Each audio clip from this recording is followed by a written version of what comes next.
ඒ භාග්‍යවත් වූ අරහත් වූ සම්මා සම්බුදුරජාණන් වහන්සේට අපගේ নমස්කාරය වේවා.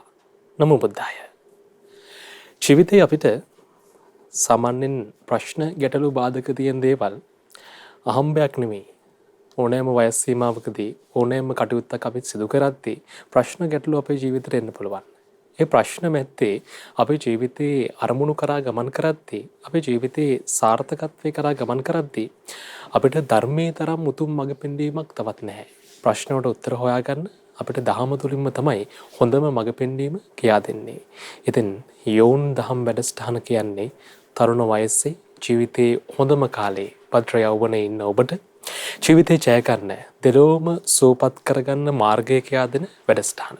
ඉතින් රූපවාහිනී මාධ්‍ය කල්යාණ මිත්‍රය වගේම ගුවන්විදුලි මාධ්‍ය කල්යාණ මිත්‍රය ඔස්සේ සෑම සතියන්තයකම ඔබ වෙත අපි මේ වැඩසටහන අරන් යනවා. ඉතින් කොවිඩ් කාලේ තමයි මේක පටන් ගත්තේ. ගොඩාක්ම දරුණුවට රට තුල කොවිඩ් ව්‍යාප්ත වුණු කාල සීමාව තුල දැන් මහමෙවුනාව භාවනා අසපුත් විවෘත වෙලා. ඉතින් ස්වාමීන් වහන්සේ නමන ගැහෙන්න දැනුත් අවස්ථාව ලැබිලා තියෙනවා.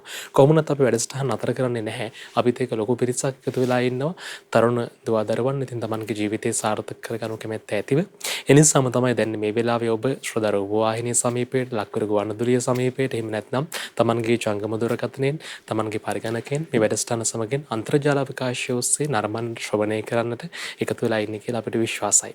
ඉතින් ඔබ වෙනුවෙන්ම අනුකම්පාවෙන් අපේ පින්වත් ස්වාමීන් වහන්සේ බොහෝ කාලයක් තිස්සේ මේ වැඩසටහන තුළින් අපේ ජීවිතයට සාර්ථකත්වයේ මඟ කියා දෙනවා. ඉතින් ස්වාමීන් වහන්සේ අද දවසේත් වැඩම කළා. බොහොම ගෞරවයෙන් බොහෝම අනුකම්පාවෙන් යුතුව වැඩම කොට වදාළ ස්වාමීන් වහන්සේ අපි පිළිගන්නවා. වන්දනාපූර්වකව අවසරයි ස්වාමීන් වහන්සේ.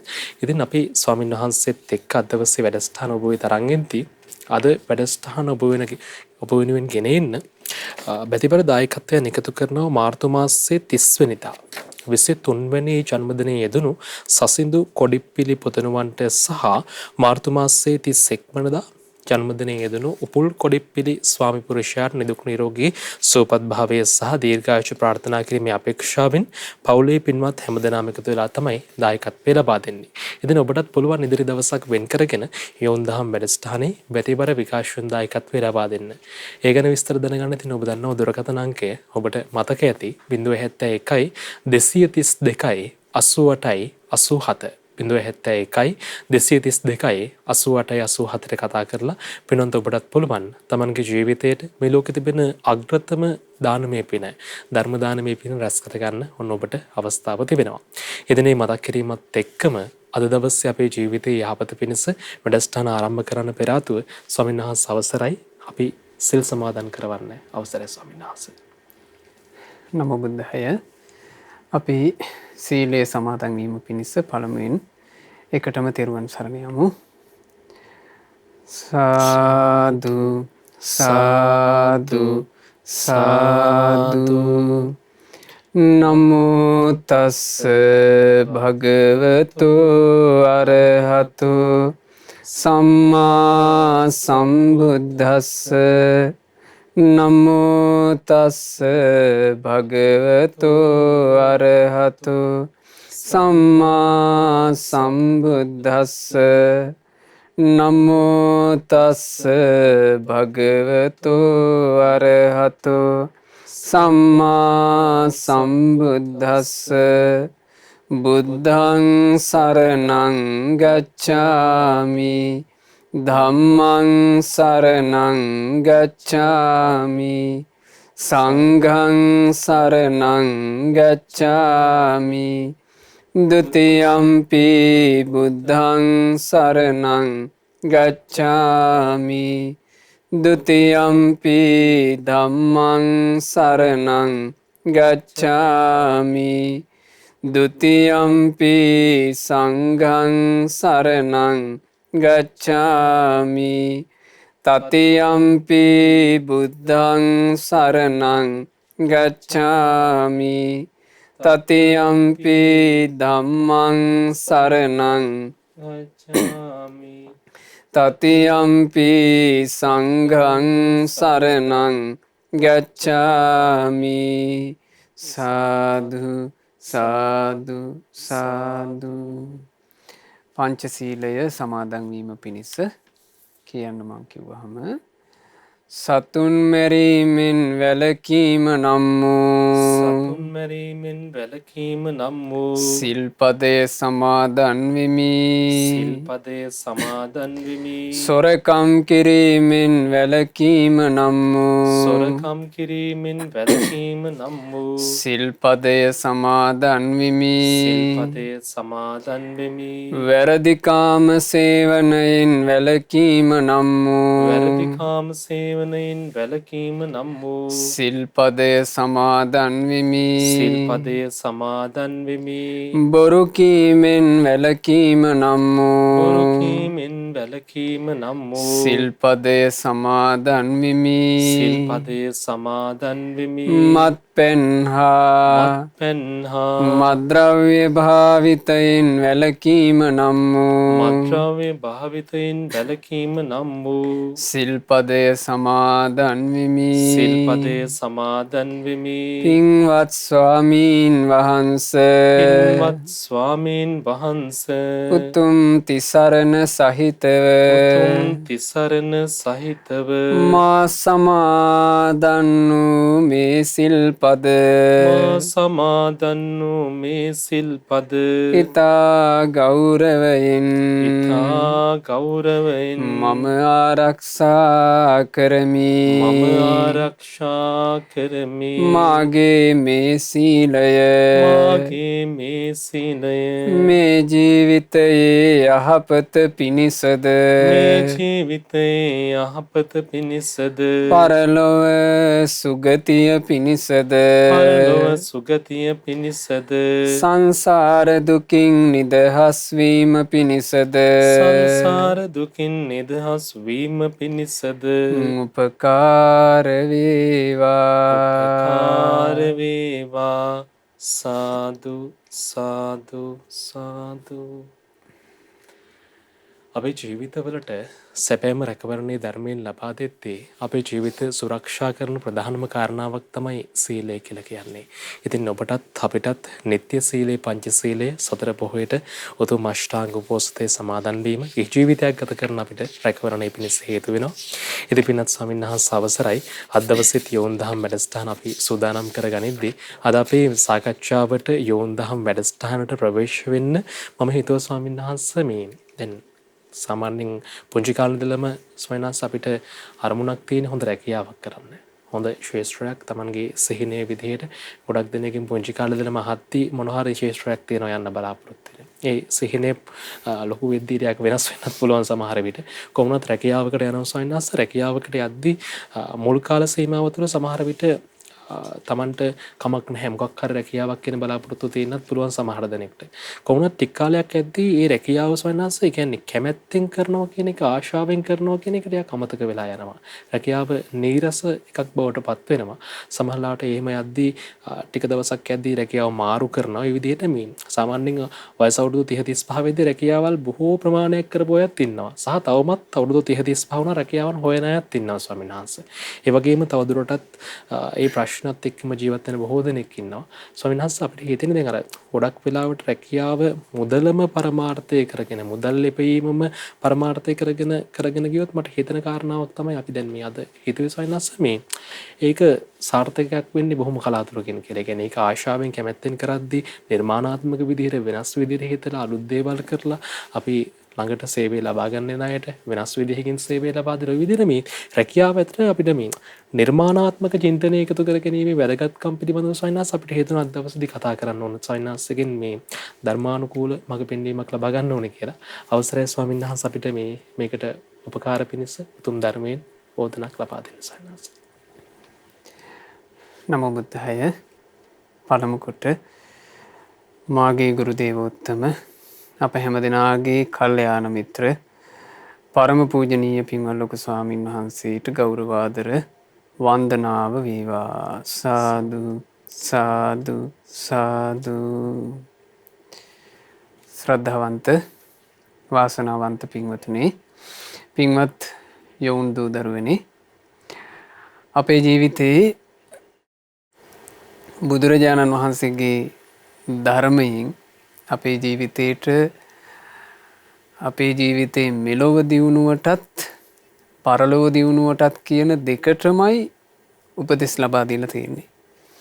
ඒ කියන්නේ භාග්‍යතුන් වහන්සේ මුළු මහත් ලෝකයම අතැඹුලක්සේ අතට ගත්ත නෙල්ලි ගෙඩියක් වගේ අවබෝධ කළ නිසා බුදුරජාණන් වහන්සේ මෙලොව පරලොව දෙලොවටම හේතු වෙන කාරණා බුදුරජාණන් වහන්සේගේ ධර්මයේ තුල දේශනා කළා. ගොඩාක් වෙලාවට ලක්ෂාන් භාග්‍යතුන් වහන්සේගේ සමීපයට ඇවිල්ලා එක එක ඇයෝ අහපු ප්‍රශ්න වලට අනුරූපව බුදුරජාණන් වහන්සේ හරීම පිළිතුර ලබලා දුන්නා. දැන් අපි මීට පෙර වැඩසටහන් වලදී මට මතකයි ව්‍යග්ගපජ්ජ සූත්‍රය වගේ මුල් කරගෙන කෙනෙක්ගේ මූල්‍ය කළමනාකරණය කොහොමද කරගන්නේ?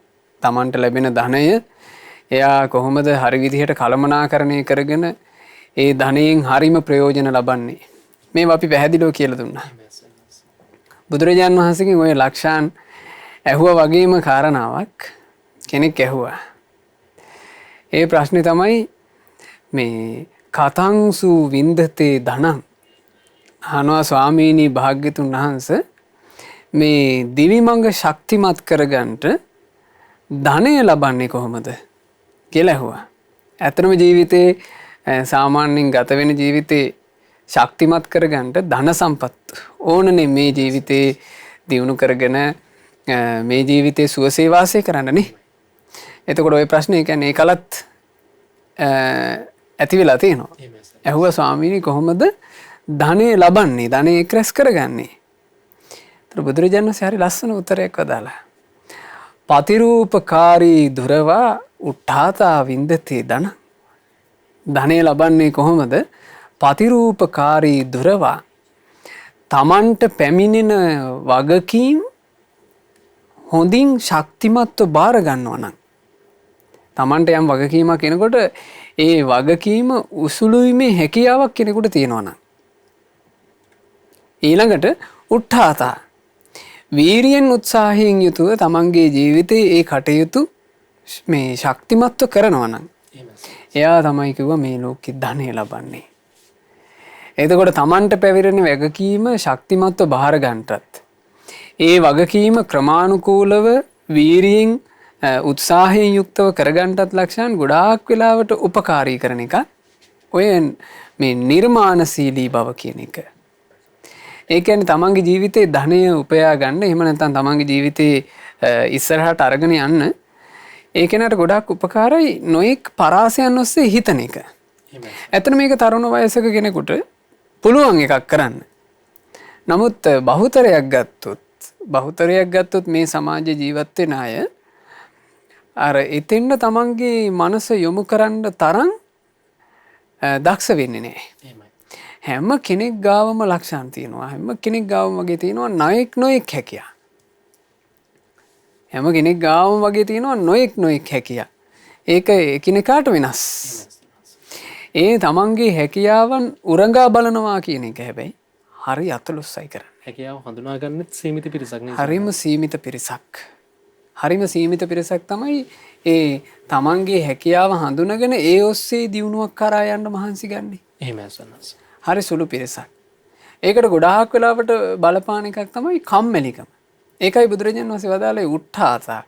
නැගී හිටින වීරිය තියෙනවා නම් උත්සාහය තියෙනවා නම් ඒ කෙනාමයි දිනන්නේ කියලා.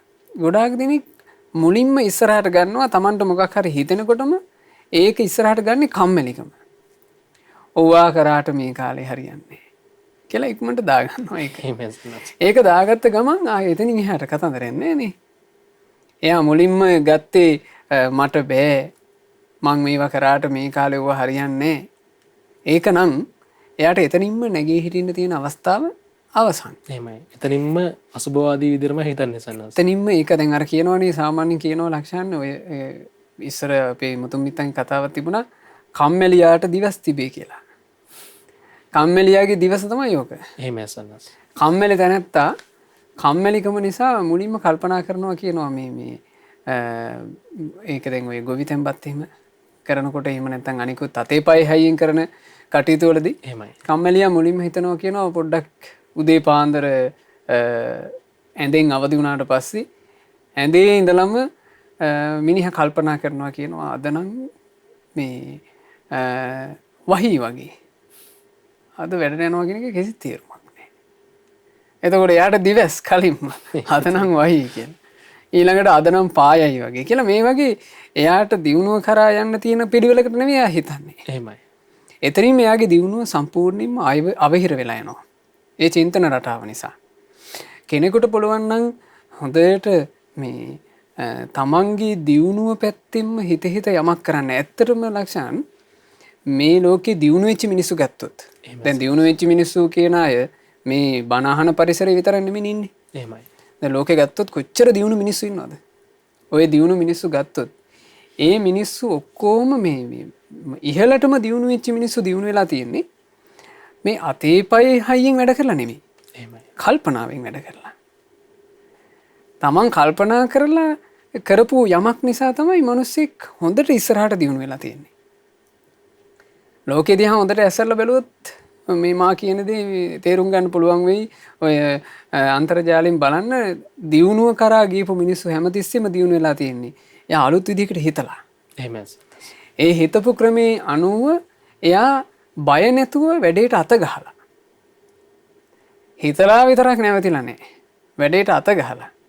අත ගහලා කරන්න යනකොට වැරදිලා තියනවා වැරදිලි 100 පාර 1000 පාර වැරදිලා. එහෙමයි. හැබැයි මනුස්සයව වටන්න බෑ. වරදින්න ආයෙ කරනවා. අන්න ඒ කෙනා ඉස්සරහටම දියුණු වෙලා තියෙනවා. ඒ නිසා අපිත් අරගන්න ඕනේ යන්න ඒක. අපේ ගාව තියෙනවා නම් යන් දැන් ඇත්තටම මේ අපේ රටවල් වගේ රටවල් වල කෙනෙකුට මූලික රැකියාවක් කරන්න ඕනම මේ කරන්න අවශ්‍යම වෙනවා මාසිකව යමක් උපයාගෙන යන්න. මොකද හේතුව බොහෝ දෙනෙක් තුළ තැන්පතු ධනයක් ජීවිතයට මහා තැන්පතු ධනයක් නැති නිසා. එහෙමයි. මාසිකව යමක් හොඳට හොයන්න ඕන. ඒ හොයන අතරේම කෙනෙකුට තරුණියෙකුට පුළුවන් පුංචිවට ලක්ෂාන් යමක් පටන් ගන්න. ඉතින් මේක අපිට කියන්න බෑ මේ විදිහට මේක කරන්න පුළුවන් කියලා කියන්න බෑ. මොකද තමන්ට තියෙන හැකියාව විවිධ නිසා. එහෙමයි. කෙනෙකුට දක්ෂතා තියෙන්න පුළුවන් නොයෙක් භාෂා හැකියාවන් තියෙන්න පුළුවන්. එයාට භාෂා හැකියාවන් මුල් කරගන්න පුළුවන් තමන්ගේ ජීවිතේ තව පැත්තක් අරගන්න. තමන් කරන රැකී රක්ෂාවට අමතරව. ඊළඟට එයාට තමන් කරන රැකී රක්ෂාවේම යෙදෙන කටයුතු ඒ අවස්ථාවේ යෙදෙන කටයුතු පින්වතුනි පින්වත් දරුවනේ ඔබට පුළුවන් මේ ඔබට යෙදෙන කටයුතු රැකියාවේ පොඩ්ඩක් විවේකයෙන් කල්පනා කරලා බලන්න මේ මං කරන කටයුත්ත මට මීට වඩා ලස්සනට මීට වඩා පිළිවෙලකට කරන්න මට මොනවද එකතු කරගන්න පුළුවන්. ඒක ඕනනම් ඔබට ඒ රැකියා ක්ෂේත්‍රෙම ඉන්න ඔබට ඉහළින් ඉන්න කෙනෙක් එක්ක විවේකයෙන් සාකච්ඡා කරන්න පුළුවන්. මේකට කියනවා උත්සාහවත් වෙනවා කියලා. උත්සාහවත් වෙලා යමක් හොයලා යමක් ගැන ඉගෙනගෙන කටයුතු කරද්දී අපිට මේ ක්ෂේත්‍රය තුල ඉස්සරහට දියුණුවට යන්න පුළුවන්. කවදාවත් අර Tamante යෙදෙන කටයුත්තේම එහෙම්ම ඉඳගෙන එහෙම්ම ඒ කටයුත්ත තුල පල් වෙන්න දෙන්න එපා ජීවිතේ. ජීවිතේ නොයෙක් පැති විවර කරගන්න බලන්න. ජීවිතේ තමන් ඉගෙනගත්ත දේවල් වලින් තමන් ජීවිතේ නොයෙක් ක්ෂේත්‍ර වලින් දැන් අපි ගත්තොත් එහෙම සාමාන්‍යයෙන් තරුණ වයසකට එනකොට ඔබ ලෝකේ කීයක් දේවල් කීයක් විෂයන් ඉගෙන ගන්නවද? ඒ ඉගෙන ගන්න විෂයන් ඒ අවස්ථාවල ඔබ සමහරට පාඨමාලා කරලා ඒව මේව කරලා ඉගෙන ගන්නවා. රැකියා ක්ෂේත්‍රයකට යොමු වුණාට පස්සේ ආයෙ අර ඉගෙන ගත්ත ඒවා කිසිම වැඩ ප්‍රයෝජනයකට ගන්න නැහැ. ඒක හිම්ම අමතක වෙලා යන්න හරිනවා. එහෙම නෙවෙයි මේ හැම දෙයකින්ම ඔබ උත්සාහයක් ගන්න යම් දෙයක් කරන්න. ඒකෙන් ඔබට ආදායමක් ලැබෙන්න පුළුවන් නොලැබෙන්න පුළුවන්. නමුත් යමක් කරන්න උත්සාහ කරන්න ලෝකයට යහපත් දෙයක්. හැබැයි ආන්න එතන ප්‍රධාන දෙයක්. ඔබ කරන දේ යම් යහපත් දෙයක් වෙන්න ඕන. ඒ යහපත් දෙයක් ඔබට කරන්න පුළුවන් නම් නුවණැති උත්තමයෝ ගරහන්නේ නැති දෙයක්. ඒකෙන් ඔබට ලොකු මානසික සතුටක් ලබන්න පුළුවන්. ඊළඟ පැත්ත තමයි ඉස්සරහට දියුණුව කරා ජීවිතේ අරගෙන යන්න පුළුවන්. බුදුරජාණන් වහන්සේ හැමතිස්සෙම වර්ණනා කරපු එකක්. වීරිය, උත්සාහය, කැපවීම අතහරින්නේ නැතුව යමක් කිරීම. ඒකට ගොඩාක් උපකාරී වෙනවා නුවණැත්තන්ගේ අවදන් සහ ඒ අවවාදේ හරියට ගැනීම. දැන් අපි ගත්ත ලක්ෂණ චූල සෙට්ටි ජාතකය කියලා අපේ ජාතක පොත් වහන්සේගේ ජාතක කතාවක් තියෙනවා. එහෙමයි සනස්. ඉතින් මේ චූලසෙට්ටි ජාතකයේ ඔබ කියව ගන්න. මම මේ කෙටියෙන් මේ කාරණේ සිහි කරන්නේ. ඒකේ තියෙනවා චූලසෙට්ටි කියලා කියන්නේ අපේ බෝසතාණන් වහන්සේ ඒ කාලේ. හොඳ ධනවත් සිටුවරයෙක් තමන්ගේ මහන්සියෙන් දියුණු වෙච්ච කෙනෙක්. එහෙමයි. ওই චූලසෙට්ටිතුමා දවසක් රාජ්‍ය සේවයට යනකොට ටිකක් ලොකු මීයෙක් පාරයිනේ මැරිලා හිටියා. එතකොට මීයෙකුගේ මලකුණක් දැක්කා. එහෙමයි. චූලසෙට්ටිතුමා රථේ නැගිලා යන්නේ. නැගිලා යද්දී මේ මී මලකුණ දැකලා චූලසෙට්ටිතුමා වචනයක් කිව්වා. තමන්ගේ සේවකයාට මේ රථය අරගෙන යන සේවකයාට නිකන් කිව්වා ආම් බලාපන් මලකුණක් තියෙනවා මීයෙක්ගේ. හරියට මිනිස්සෙක් දක්ෂ වෙලා වැඩ කරනවා නම් ඔය මී මලකුණ ඇති ඒ මිනිස්සයාට දියුණු වෙන්න. ඔච්චරයි කිව්වේ. ඔය වචනේ ප්‍රකාශ කරලා චූලසෙට්ටිතුමා ගියා. උතන හිටියා ටිකක් මේ අර ඔය අපි කතා කරන මාතෘකාවට අදාළ හැකියාව තියෙන කෙනෙක්. ඒ කිව්වේ නිර්මාණශීලී විදිහට හිතන්න, උත්සාහයෙන් කටයුතු කරන්න, ඊළඟට යමකට බය නැතුව අත ගහන්න දක්ෂ මිනිහෙක් ඔතන හිටියා. මිනිස්සයා ඒ වෙනකොට දුප්පත්. මිනිස්සයා කල්පනා කළා චූලසෙට්ටිතුමා කියලා කියන්නේ ධනවතෙක් දියුණු වෙච්ච කෙනෙක් ආවට ගියාට වචන කතා කරන කෙනෙක් නෙමෙයි. මෙතුමා කියපු එක මම පොඩ්ඩක් ගන්න ඕන. මම මේ මලකුණෙන් දියුණුවක් කරා යන්න පුළුවන්ද කියලා බලන්න ඕන කියලා ගත්ත මේ මලකුණ. මේ මලකුණ අරගෙන ලක්ෂයන් ටිකක් දුර මෙයා යනවා කියනවා. එහෙමයි සනස්. දැන් මේ මලකුණ ගත්තා කියන එකම මිනිස්සයාගේ දක්ෂකම. ඔව්වා හරියන්නේ ඔය ඕගොල්ලෝ කිව්වාට කියලා හිතුවනම් මලකුණ එතනමයි. එහෙමයි. මිනිස්සයා මලකුණ ගත්තා. දැන් මේ චූලසෙට්ටිතුමා කියපු කතාව අනිත් අයට ඇහුණනේ. අනිත් අය ඒකට අවධානය යොමු කළේ නෑ. මෙයා ඒකට අවධානය යොමු කළා. මලකුණ අතට ගත්තා. දැන් මෙයා අතට අරගෙන මේ ගැන හිත යනවා කියන කොහොමද මේ මලකුණෙන් මන් දියුණුවක් කරා යන්නේ. එතකොට මෙයාට ඇහෙනවා පූසෙක් කෑ ගහනවා ධනවත් සිටු ගෙදරක.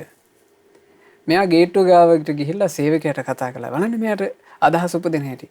මෙයා සේවකයාට කතා කළා. සේවකයාට කතා කරලා කියනවා මට ඔබේ සිටුවරයා මුණ ගැහෙන්න ඕන. එතකොට මේ සේවකයා කිව්වා මේ පොඩ්ඩක් ඉන්න කියලා. දැන් සිටුතුමා මුණ ගැහෙන්න කෙනෙක් ඇවිත් තිනවා කියලා පණිවිඩය කිව්වා. මෙයා බොහොම ගරුසරු ඇතුව සිටුතුමාට කතා කරනවා. සිටුතුමනි ඔබේ නිවසේ ඇති වෙන ඔබේ හුරතලා බඩගින්නේ කෑ ගහන හඬ මට ඇහුණා. මං සමීපයේ තියෙනවා ඔබේ හුරතලාට සුදුසු ඔහු සතුටු වෙන ප්‍රණීත භෝජනයක්. මං සතුටුයි ඒ සතාට මේක දෙන්න. කියලා සිටුවරයාගේ අතට අර මී මලකුණ දුන්නා. ඉතින් ඒ සිටුවරයා හරි සන්තෝෂයටපත් වුණා. ඒ සිටුවරයා ඒ මී මලකුණ දීපු එක වෙනුවෙන් සතුටට මුදලක් දුන්නා. අන්න පටන් ගත්ත හැටි. එහෙමයි සනස්. බලන්නනේ ඒ වෙලාවේ එයා ඒක අර නුවණැති කෙනාගේ වචනේ ගැන අවධානය යොමු කරලා ඒකට අත ගහපු නිසා. ඒ නිසා මේ නිර්මාණශීලී චින්තනය කියන එක නොයේ ක්ෂේත්‍රයන් ඔස්සේ දියුණු කරන්න පුළුවන් එකක් දරුවනේ. ඔබ කරන්න ඕනේ යම් වැඩකට අත ගහන්න. වරදින්න පුළුවන්. නමුත් ඒ වැඩේට අත ගහන්න. යමක් දියුණු වීම පිණිස යමකට උත්සාහවත් වෙන්න. උත්සාහය කියන එක මිනිස්සුගේ ජීවිතේ ලෝකෝත්තරව වේවා ලෞකිකව වේවා දියුණු කරගන්න නම් උත්සාහය කියන එක ඕනමයි. වෙන පිළිවෙලක් නෑ මේකේ. උත්සාහයෙන් යුක්තව කෙනෙක් කටයුතු කරනවා නම් ඒ උත්සාහයෙන් යුක්තව කටයුතු කරන කෙනාට ලෞකික දියුණුවක් තිබේ. ලෝකෝත්තර දියුණුවක් තිබේ. මේ උත්සාහය කියන එක සම්බුද්ධ ශාසනයේ තරම් වර්ණනා කරන්න තැන එක අවස්ථාවක භික්ෂුවක් එනවා ලක්ෂණ භාග්‍යතුන් වහන්සේ ළඟට ඇවිල්ලා කියනවා ස්වාමීනි මට සිවුරු අරින්න ඕන කිව්වා. එතකොට බුදුරජාණන් වහන්සේ අහනවා මේ ඇයි භික්ෂුව? කිව්වා ස්වාමීනි මට හරි අමාරුයි මේ සිල්පද ආරක්ෂා කරගන්න. බුදුරජාණන් වහන්සේ වදාලා අයියෝ භික්ෂුව මෙච්චර උතුම් බුදු සසුනක මහාන වෙලත් ඔයාට ඇයි බැරි වීරිය කරන්න? අතීතයේ නුවණැත්තෝ වීරිය කරන්න බෑ කියලා හිතෙන තැන්වලත් වීරිය කළා. නුවණැති කෙනෙක් වීරිය අත්හැරලම දාන තැනත් වීරිය කළා කිව්වා. එතකොට මේ භික්ෂුව අහනවා ස්වාමීනි මොකද්ද ඒ කතාව ඒ සිද්ධිය? බුදුරජාණන් වහන්සේ වදාලා භික්ෂුව අතීතයේ මහබෝසතාණන් වහන්සේ නැවක නැගලා යනවා යම්කිසි කටයුත්තක් උදෙසා මහා සාගරේ. සාගරේ යනකොට ලක්ෂාන් ඒ කාලේ මේ මොනවද ලී වලින් හදපු නැවුනේ. එහෙමයි සන්නස්. මේ නැවට ගැහුවා විශාල මාළුවෙක්. නැව දෙකට බිඳුණා. නැව බිඳුනට පස්සේ නැවේ හිටපු සියලු දෙනා අපේක්ෂා අතහැරියා. අන්න ඒක මේ විශේෂ එකක්. ඒක ඔබ මතක තියාගන්න හරියට මිනිස්සු ඉක්මනට කරන එක. මං නම් දැන් ඉවරයි කියලා හරි ඉක්මනට තමන්ගේ අපේක්ෂා අතහැරලා දානවා. දැන් ওই කොරෝනාවට පස්සෙත් ඇතැම් මුහිම හිටියනේ. එහෙමයි. කොරෝනා ඇවිල්ලා ඔන්න එහෙම මෙහෙන් ඉර වෙනකොට අයියෝ අපේ දිනුන ඉවරයි කියලා එහෙම පිරිසක් හිටියා. සමහරු හිටිය ලක්ෂණ ඔය යම් ඉඩමක් කඩමක් තියෙන අය වවන්න පටන් ගත්තා. එහෙමයි.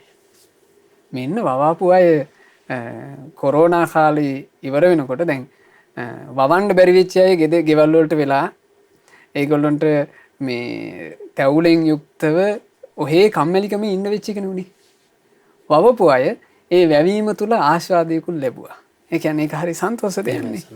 ඊට පස්සේ ඒගොල්ලෝ එකකින් පළදාවකුත් ලැබුවා. ඊළඟට ඒගොල්ලෝ ජීවිතේට අලුත් පැත්තක් විවර කරගත්තා. දැන් මේ වවන්න පටන් ගත්ත එක ඒගොල්ලෝ අඛණ්ඩව කරගෙන යනවා. සමහරව අපි දන්න අය ඉන්නවා සමහර අය වැව්වේ මේ ඒ කියන්නේ Tamanට යමක් වවාගත්තේ පොළොවක් තිබිලා නෙමෙයි. මේ මහල් නිවාස වල ෆ්ලැට් වල ඉඳලා වැව්වා.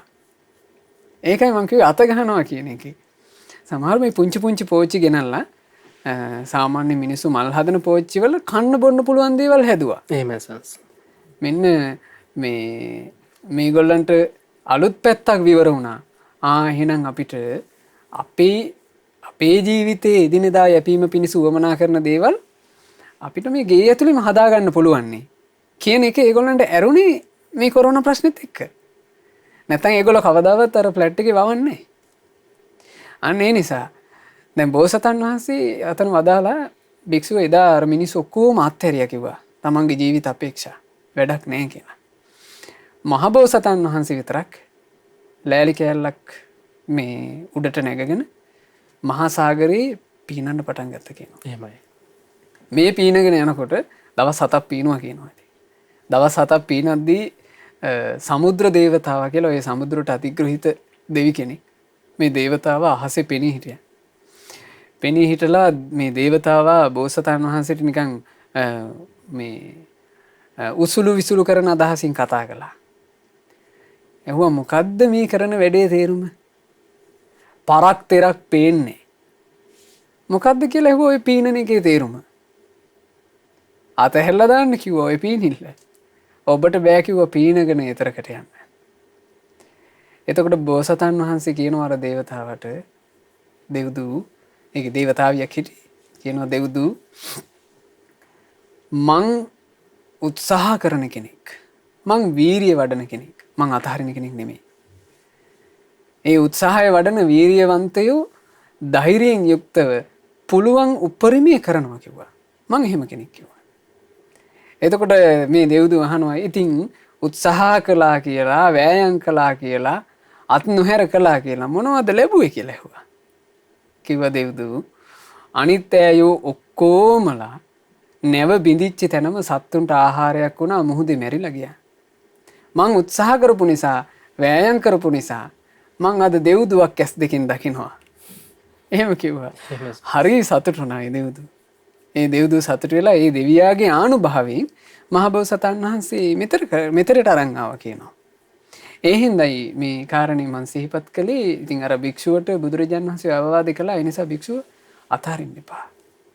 ඔබට කියන්න තියෙන්නේ ජීවිතේ ලෞකිකව වේවා ලෝකෝත්තර වේවා දියුණු කරගන්න නම් හැමතිස්සෙම අපි පුංචි කාලේනේ පින්වතුනේ පින්වත් දරුවනේ ජීවත් වෙන්නේ.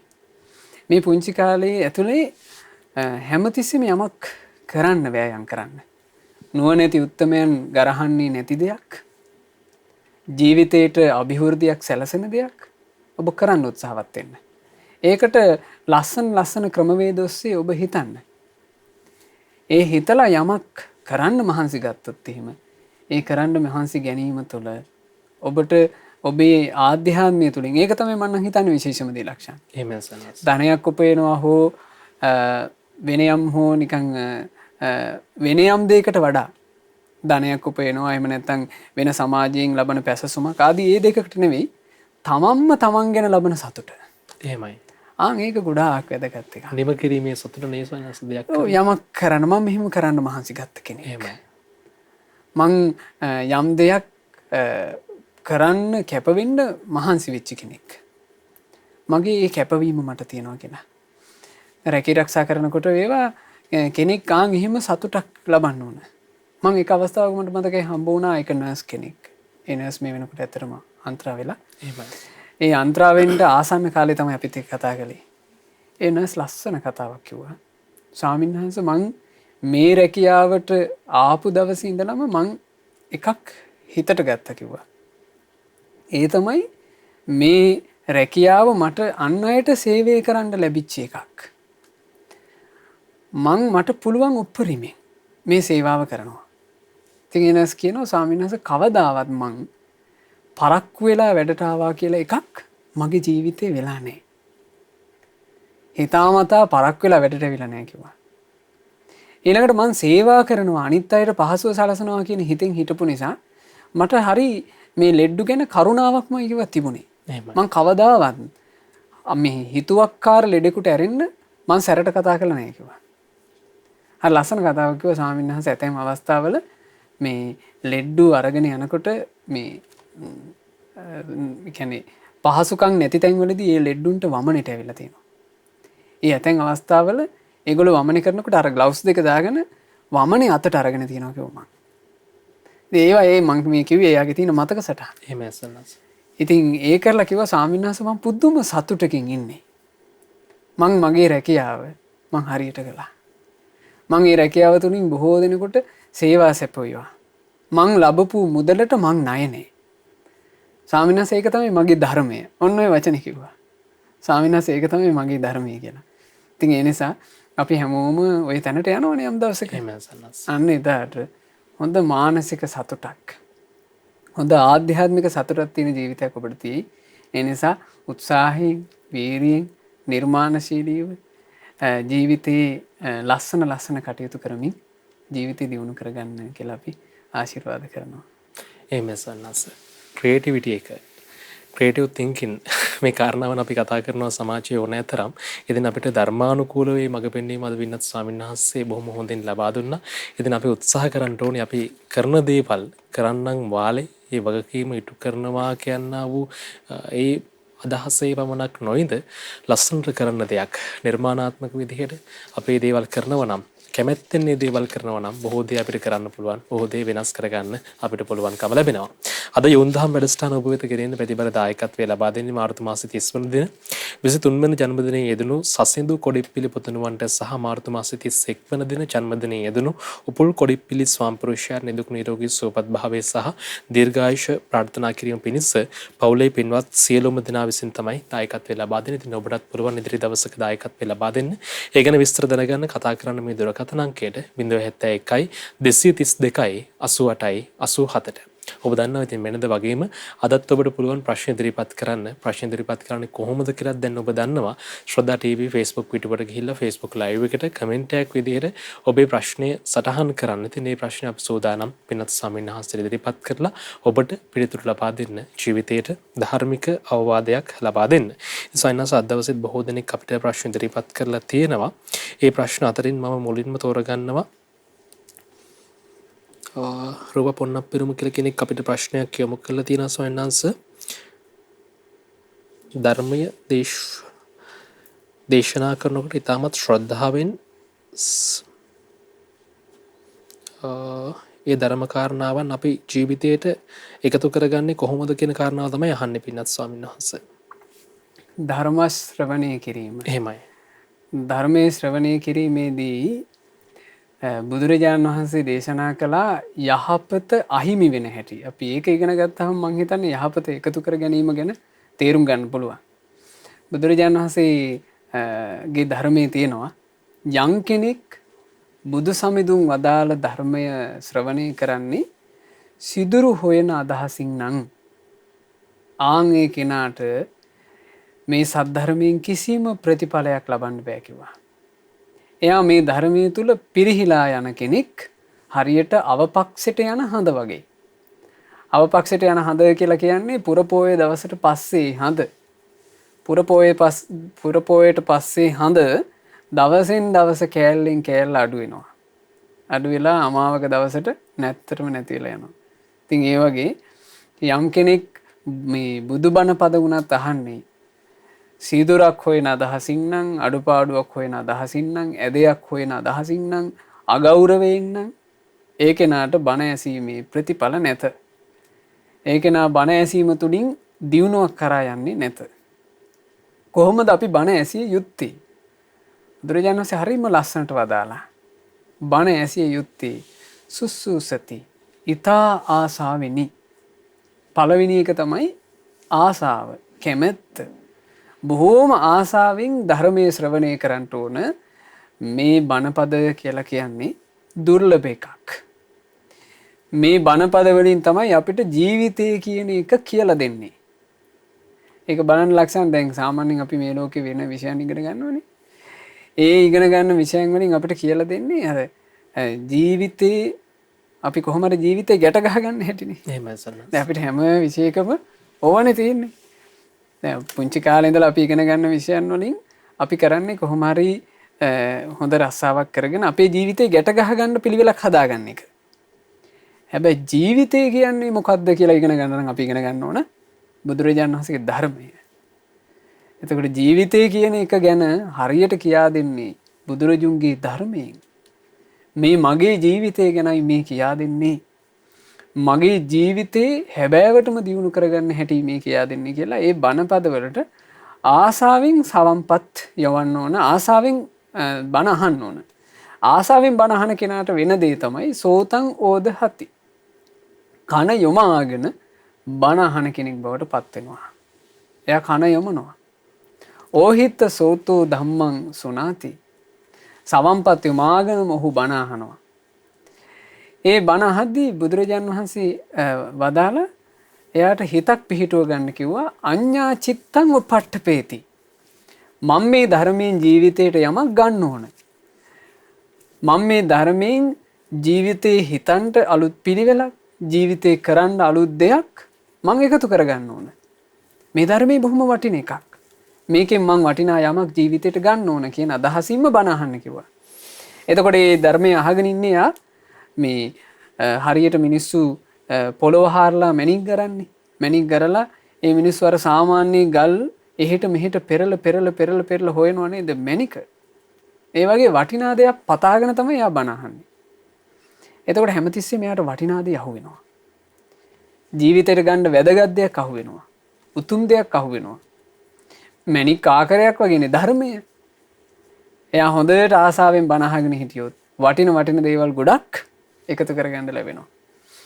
ඊළඟට මේ අත්තං ගන්හාති අනත්තං රිංචති. ඒකෙන් තමන්ගේ ජීවිතේට උතුම් වටිනා දේ අරගන්නවා. සමහර කාරණා තියෙන්න පුළුවන් ලක්ෂණ මුලින්ම බණ අහන කෙනෙකුට තේරෙන්නවත් නැති වචන තියෙන්න පුළුවන්. එහෙමයි. මොකද දැන් ගැඹුරු ධර්ම කාරණා මුලින්ම කෙනෙකුට තේරුම් ගන්න බෑ. එයාට සමහරවිට වචනේ පවා ආගන්තුකයි. ඒකේ එල්ලලා ඒකේ පටලවිලා ඒ මොකද්ද කිව්වේ කියලා එහෙම ඒ කාරණේ තුල වෙහෙසටපත් වෙන්නේ නැතුව බණ අහන්න ඕන. ආන් එහෙම බණ අහනවා නම් එසේ ධර්මයේ අහන කෙනාට ඒ ධර්මයෙන් අර්ථයක් තියෙනවමයි. ඒ නිසා ආසාවෙන් බණ අහන්න. එහෙමයි සනස්. ඉතින් ඔබටත් ආසාවෙන් මේ බණපද අහද්දී ඒ බණපද තුලින් ඔබේ ජීවිතේ යහපත යුතු කරගන්න ඔබ කැමැත්තෙන් කටයුතු කරද්දී ඔබට යම්කිසි විදිහකින් ඔබ තුල තියෙන ප්‍රශ්නයක් මතුවෙන්න පුළුවන්. ස්වාමීන් වහන්සේගෙන් මේක ඇහුවනම් හොඳයි කියලා. ඉතින් ඔබට මේ අවස්ථාව තියෙනවා. තරුණ ඔබ වෙනුවෙන්ම යොන් දහම් වැඩසටහන ඔබ වෙත ගෙනේදී ඔබේ ප්‍රශ්න සටහන් කරන්න පුළුවන්. ශ්‍රද්ධා TV Facebook පිටුවට ගිහිල්ලා Facebook live එකට කමෙන්ට් එකක් විදිහට ඔබේ ප්‍රශ්නේ ඉදිරිපත් කරන්න. අපිට ඉතින් මේ ප්‍රශ්න අපි සූදානම් පින්වත් ස්වාමීන් වහන්සේට යොමු කරන්න. සයනස් අපිට ප්‍රශ්නයක් යොමු කරනවා හසින්ත භාග්‍ය. හසින්ත අපි නහල් තියෙනවා සයනස් නිරන්තරයෙන්ම සිත පීඩාවට පත් කරන අමිහිරි සිතුවිලි නවත්වා ගැනීමට, සිතෙන් ඉවත් කර ගැනීමට සහ පසුතැවීමෙන් වළකීමට සිත මෙහෙයවන්නේ කොහොමද කියලා කරුණාවෙන් කියා දෙන්න කියලායි හසින්ත අපි නිල්ලන්නේ සයනස්. කෙනෙකුගේ ජීවිතේට නාන ප්‍රකාර හිතුවිලි නාන ප්‍රකාර අදහස් එන එක සාමාන්‍යයෙන් හිතක තියෙන ස්වභාවය. ඒ හිතක තියෙන ස්වභාවය දමනය කර ගන්ටයි බුදුරජාණන් වහන්සේගේ ධර්මය තියෙන්නේ. ඉතින් අපි ඒ ධර්මය ගලපාගෙන හේන් සීරුවේ උත්සාහවත් වෙන්න ඕන මේ ධර්මයට අනුව අපේ හිතුවිලි රටාව මෙහෙවා ගන්න. ඒක තමයි අපිට කරන්න තියෙන දේ. මොකද නොයෙක් නාන ප්‍රකාර හිතුවිලි අපේ හිතවලට පැමිණෙන්න පුළුවන්. සමහරට සරාගී හිතුවිලි, සමහරට කිපෙන හිතුවිලි, එක්කෝ නාන ප්‍රකාර දේවල් පස්සේ පටලවි යන හිතුවිලි, නොයෙකුත් දේවල්. ඉතින් ඒ දේවල් වලින් කෙනෙක් වෙහෙසට පීඩාවට පත් වෙන්නේ නැතුව, කියන්නේ ඒ හිතුවිලි දාමයෙන් වෙහෙසට පීඩාවට පත් වෙන්නේ නැතුව එයා කරන්න ඕනේ ඒ වෙනුවට උතුම් කුසල් හිතුවිලි එතෙන්ට එකතු කරගන්න මහන්සි ගන්න එක. ටිකක් දුෂ්කර වෙන්න පුළුවන්. නමුත් ඒ ටික ටික හරි අපි උත්සාහපත් වෙන්න ඕනේ මෙහෙම තේරුම් අරගන්න. අපි හිතමු වෙහෙසටපත් වෙන හිතුවිලි දාමයක් හිතට එනවා කියලා. ඉක්මනට තේරුම් ගන්න ඕනේ මේක හිත හිටියාගෙන මට ඇති වැඩක් නෑ. මට කිසි සුවපහසුවක් ඇති වෙන්නේ නැහැ. මට කිසි දියුණුවකුත් නැහැ. මං මේ වෙනුවට හිතනවා මෛත්‍රිය. මං මේ වෙනුවට හිතනවා එහෙම නැත්නම් බුදුරජාණන් වහන්සේගේ ගුණ. ආන් එහෙම මේ හිත අර හිතුවිලි රටාවෙන් යහපත් හිතුවිලි රටාවකට වට ගන්න අපි උත්සාහවත් වෙන්න ඕනේ. ඉතින් බුදුරජාණන් වහන්සේ ලක්ෂණ නොයේක් විතර්ක වලින් පීඩා විඳින හිතකට බුදුරජාණන් වහන්සේ වදාළේ විතර්ක සංසිඳනවා කිව්ව ආනාපානසති භාවනාවෙන්. එහෙමයි සන්නස්. නමුත් ආනාපානසති භාවනාව කියලා කියන්නේ හොඳ සිහියකින් කළ යුතු භාවනාවක්. හොඳ සිහියකින් යුක්තව තමයි මේ භාවනාවට එළඹෙන්න පහසු. එතකොට තමයි වෙහෙසක් නැතුව මේ භාවනාව තුළ හිත තැම්පත් කරගන්න පුළුවන් වෙන්නේ. ඉතින් කෙනෙකුට හොඳයි මෛත්‍රී භාවනාව වගේ හුරු කරන එක නිරන්තරයෙන් හතර ඉරියව්වේදීම වගේ නිකන් අර අපි හිතමු නිකන් සාමාන්‍යයෙන් හිටියත් මේ සියලු සත්වයෝ සුවපත් වේවා කියන හිත මේ හිත ඇතුලේ පුරුදු කරන්න පුළුවන් නම් කුසල් හිතුවිලි වැඩිපුර හිතන්න කුසල් හිතුවිලි වල වැඩිපුර හිත පවත්වන්න මේ හිතට වෙන එකක් තමයි ඒකට කියනවා හිත පුළුල් වෙනවා කියලා. ඒ හිත පුළුල් වීම කියලා කියන එක භාවනාවෙන්ම කරන්න පුළුවන් එකක්.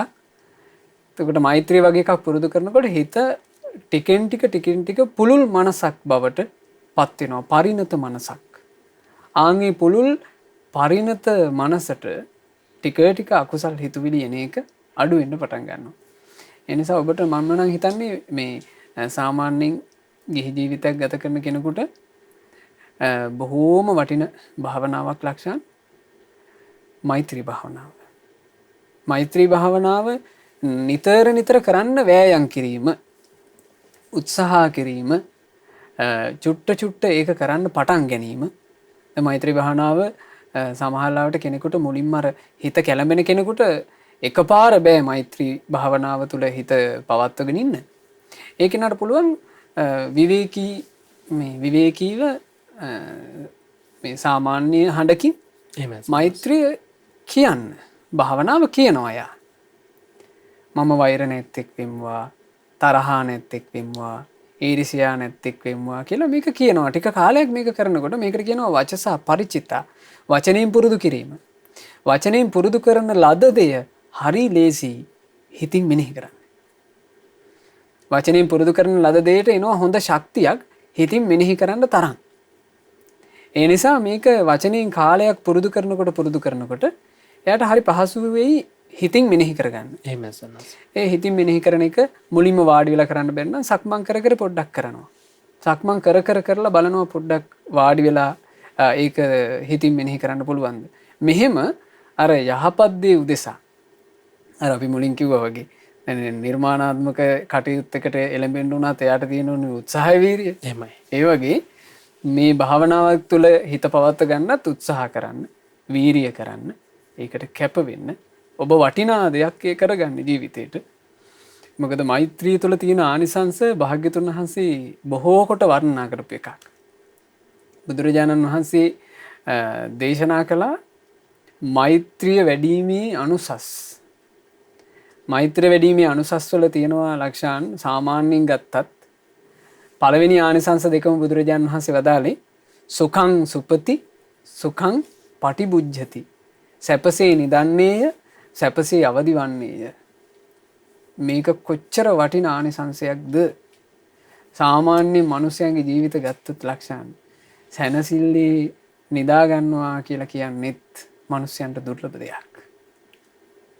ඇත්තටම මනුස්සයන්ගේ ජීවිත ගත්තොත් සැනසිල්ලේ නිදාගන්නවා කියලා කියන්නේ සාමාන්‍යයෙන් මනුස්සයෙකුගේ ජීවිතේ සැනසිල්ලට තියෙන එකත් නින්දනේ ගොඩක් වෙලාවට. තමන්ගේ ජීවිතේට කියලා සුවපහසුවෙන් කරන දෙයක් නින්ද. ඒ නින්දවත් බොහෝ දෙනෙකුගේ සුවසේ නැහැ. නොයිකුත් මානසික ආතති ප්‍රශ්න ඒවා නිසා නින්දෙත් මේ සැපක් නැහැ. නින්දත් හරියම් තියෙන පුළුවන් නින්දක් නැහැ නේ සයන්ස්. සැපසේ දැන් බොහෝ දෙනෙක් ලක්ෂණ ගත්තාම මේ කාරණා මම හිතන්නේ හරිය වටිනවා. මේ ඇත්තටම බොහෝ දෙනෙක් ජීවිතේ ගත්තාම ලක්ෂණ අපි දැකලා තියෙනවා මේ අවසාන සාමාන්‍යයෙන් වයසින් පරිණත වෙන්න අර මේ සැප නැති නින්දට ගොඩාක් අය හුරු වෙනවා නිදිපෙති බොන්න. එහෙමයි. මේ යම් මාත්‍ර ප්‍රමාණවලින් නිදිපෙති බීලා තමයි නින්දට යන්නේ. එහෙමයි. නින්දවත් සැනසෙල්ලක් සෝයක් පහසුවක් නැති එකක් බවට පත් වෙලා. එහෙමයි. ඒතර සුව නින්දක් හරි ලබන්න පුළුවන් හොඳට මෙත් සිතින් යුක්ත නම් කෙනෙක්. ඒ නිසා මෛත්‍රී භාවනාවේ පළවෙනි ආනිසංස දෙක. ඊළඟට බුදුරජාණන් වහන්සේ දේශනා කළා මනුස්සානම් පියෝ හෝති. මෛත්‍රිය වඩන කෙනා මිනිසුන්ට ප්‍රිය වන්නේය. අමනුස්සානම් පියෝ හෝති. අමනුෂ්‍යයන්ට ප්‍රිය වන්නේය. දේවතා රක්කන්ති. දෙවියෝ හුව රකින්නේය. මේ ලේසියෙන් ලබන්න පුළුවන් ආනිසංසද? මේ ඔක්කොම ලැබෙනවා. ඊළඟට බුදුරජාණන් වහන්සේ දේශනා කළා මෛත්‍රියේ ඊළඟ ආනිසංසය තුවටං චිත්තං සමාධියති. වහා සිත සමාධිගත වන්නේය. එකම අරමුණකට හිත පහසුවෙන් ගන්න හැකියාව ලැබෙනවා මෛත්‍රී වඩනවා නම්. ඉතින් මේ ආනිසංස හිතන්න. මේවා හිත අපි හිතමු නොවටිනා හිතවිල්ලක් ඔබට එනවා කියලා. ඒ නොවටිනා හිතවිල්ල එන වෙලාවට හිතන්න මේක මට වැඩක් නැති එකක්. මේක තේරුමක් නැති හිතවිල්ලක්. මේක හිත ඉන්නවට වඩා හොඳයි මම මෛත්‍රී හිතනවා. මම මෛත්‍රී භාවනාව සිහි කරනවා. අන්න එහෙම හිත දමනය කරනවා. එහෙම ඇසන්නස. එදින ඔබටත් පුළුවන් මේ වගේ ප්‍රශ්න අපිට ඉදිරිපත් කරන යෝන් දහම් වැඩසටහන තවත් හෝරාවකට ආසන්න කාල සීමාවක් අපිට තියෙනවා. ඉතින් විරාමයට යන්නත් ඕනේ. අපි විරාමයට යන්න කලින් ප්‍රශ්නයකට අවස්ථාව ලබා දෙන්න සූදානම්. සොයනාස්සේ මේ නිින්ද ගැන මතක් කරද්දී ඒ වගේම ප්‍රශ්නයක් අපිට ඉදිරිපත් කරලා තියෙනවා. ඒ තමයි මේ සොයනාස්ස මට නිදා ගන්න අපහසුයි රාත්‍රියට මගේ ළඟ කෙනෙක් ඉන්නවා වගේ මට දැනෙනවා. මේක නිතරම මට ලොකු ප්‍රශ්නයක් වෙලා තියෙනවා. සයනස මේ සඳහා මට උපදෙසක් ලබා දෙන්න ධර්මානුකූලව මොකක්ද මම කරන්න ඕනේ කියලා. ඒක නටන බොහොම හොඳයි ලක්ෂණ. මේ තමන්ගේ කාල වේලාවක් හදාගෙන යන්න අඟුලිමාල මහා සෑරජානන් වහන්සේ වන්දනා කරන්න. දැන් ඒකට කිසිම අපහසුතාවයක් නෑ. දැන් අසපු විවෘත කරලා තියෙන්නේ. එහෙම බිංගිරිය බෝවත්ත බහමේ වුණා භාවනා අසපුයි. ඔබට හොයාගන්න අපහසු වෙන්නේ අඟුලිමාල මහා සෑරජානන් වහන්සේ වන්දනා කරන්න යන්න. ඒ සෑරජානන් වහන්සේ වන්දනා කරන්න සෑබුහුමියට ගියාට පස්සේ ඔබට පින්වත් ස්වාමීන් වහන්සේලා සමග කතා බහ කරන්න ඕන අවස්ථාවක් හදාගන්න පුළුවන්. ඒ ස්වාමීන් වහන්සේලාගේ උපදෙස් වලට අනුව හොඳට ගෞරවයෙන් සෑරජානන් වහන්සේ වන්දනාමාන කරන්න. සෑරජානන් වහන්සේ වන්දනා කරලා මේ දෙවියන්ට පින්පෙත් අනුමෝදනා සිද්ධ කරන්න. මේ ප්‍රශ්නයට විසඳුමක් කරා යන්න පිළිවෙලක් හැදෙයි. එහෙම තමයි කටයුතු කරන්න තියෙන්නේ. එහෙම සර්ණස. තෙරුවනේ පිහිට ආරක්ෂා රැකවරණේ තියෙනකම් ධර්මයේ රැකවරණය අපිට තියෙනවා නම් අපේ ජීවිතේ වරදින්නේ නැහැ. ඉතින් මේ නොවරදින ජීවිතයක් වෙනුවෙන් තමයි අපි ඔබට පාරක යදෙන්නේ යෝන් දහම් වැඩසටහනෙන්. ඉතින් අපි සූදානම් වෙන්නේ කෙටි විරාමයකට යන්න. විරාමයට ගිහින් නැවෙත් අපි තවත් සූදානම් ඔබට ධර්මයෙන් ඔබට මාර්ගය කියා දෙන්න. ඉතින් ප්‍රශ්න ඉදිරිපත් කරලා තියන්න. Facebook live එකට කමෙන්ට් එකක් විදිහට මේ ප්‍රශ්න අපි සෝදානම් පින්වත් ස්වාමීන් වහන්සේත් එක්ක සාකච්ඡා කරන්න. රැඳෙන්න ශ්‍රෝතා රූප වාහිනිය ලක්පුර ගුවන්විදුලිය සමගින්ම.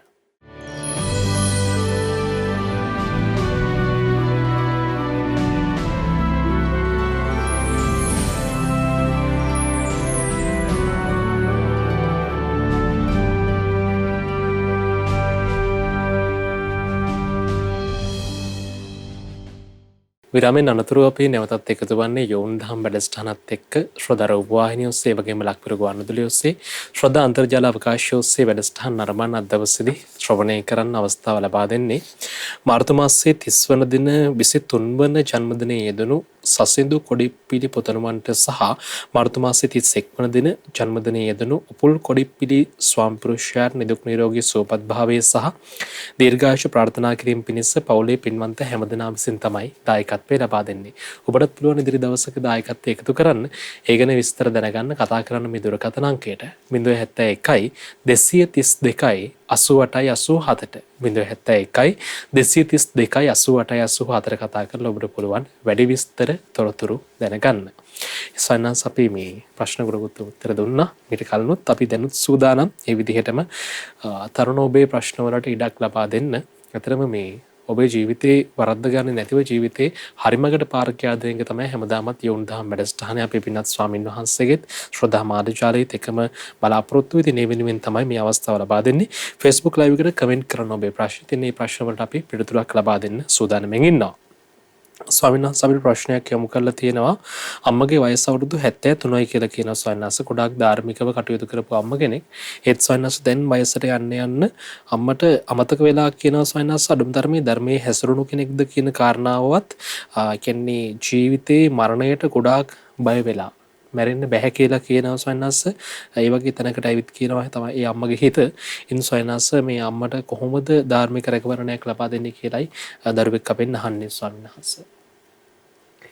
මේ වගේ සිදුවීම් දැන් බලන්න ලක්ෂණ මේ කතාව ඇතුලේ මේ ප්‍රශ්නේ ඇතුලේ තියෙන්නේ මේ ජීවිතය කියන එකේ එක අපිට කල්පනා නොවෙන පැත්තක්. එහෙමයි සන්නස්.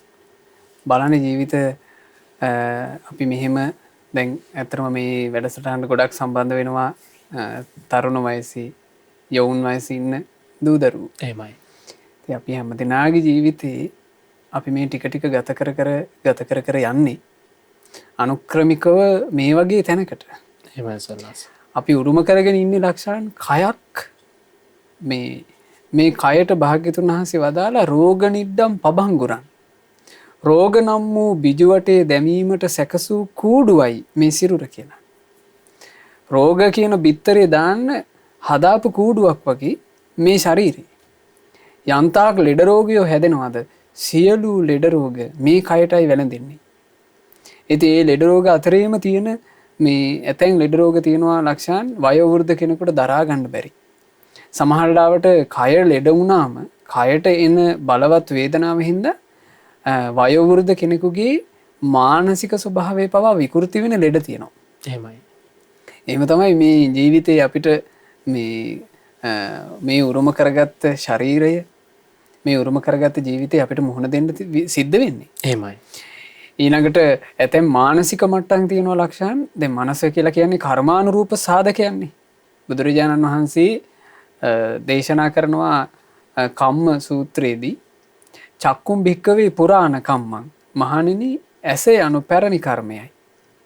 කන යනු පැරණි කර්මයයි. නාසය යනු පැරණි කර්මයයි. දිව යනු පැරණි කර්මයයි.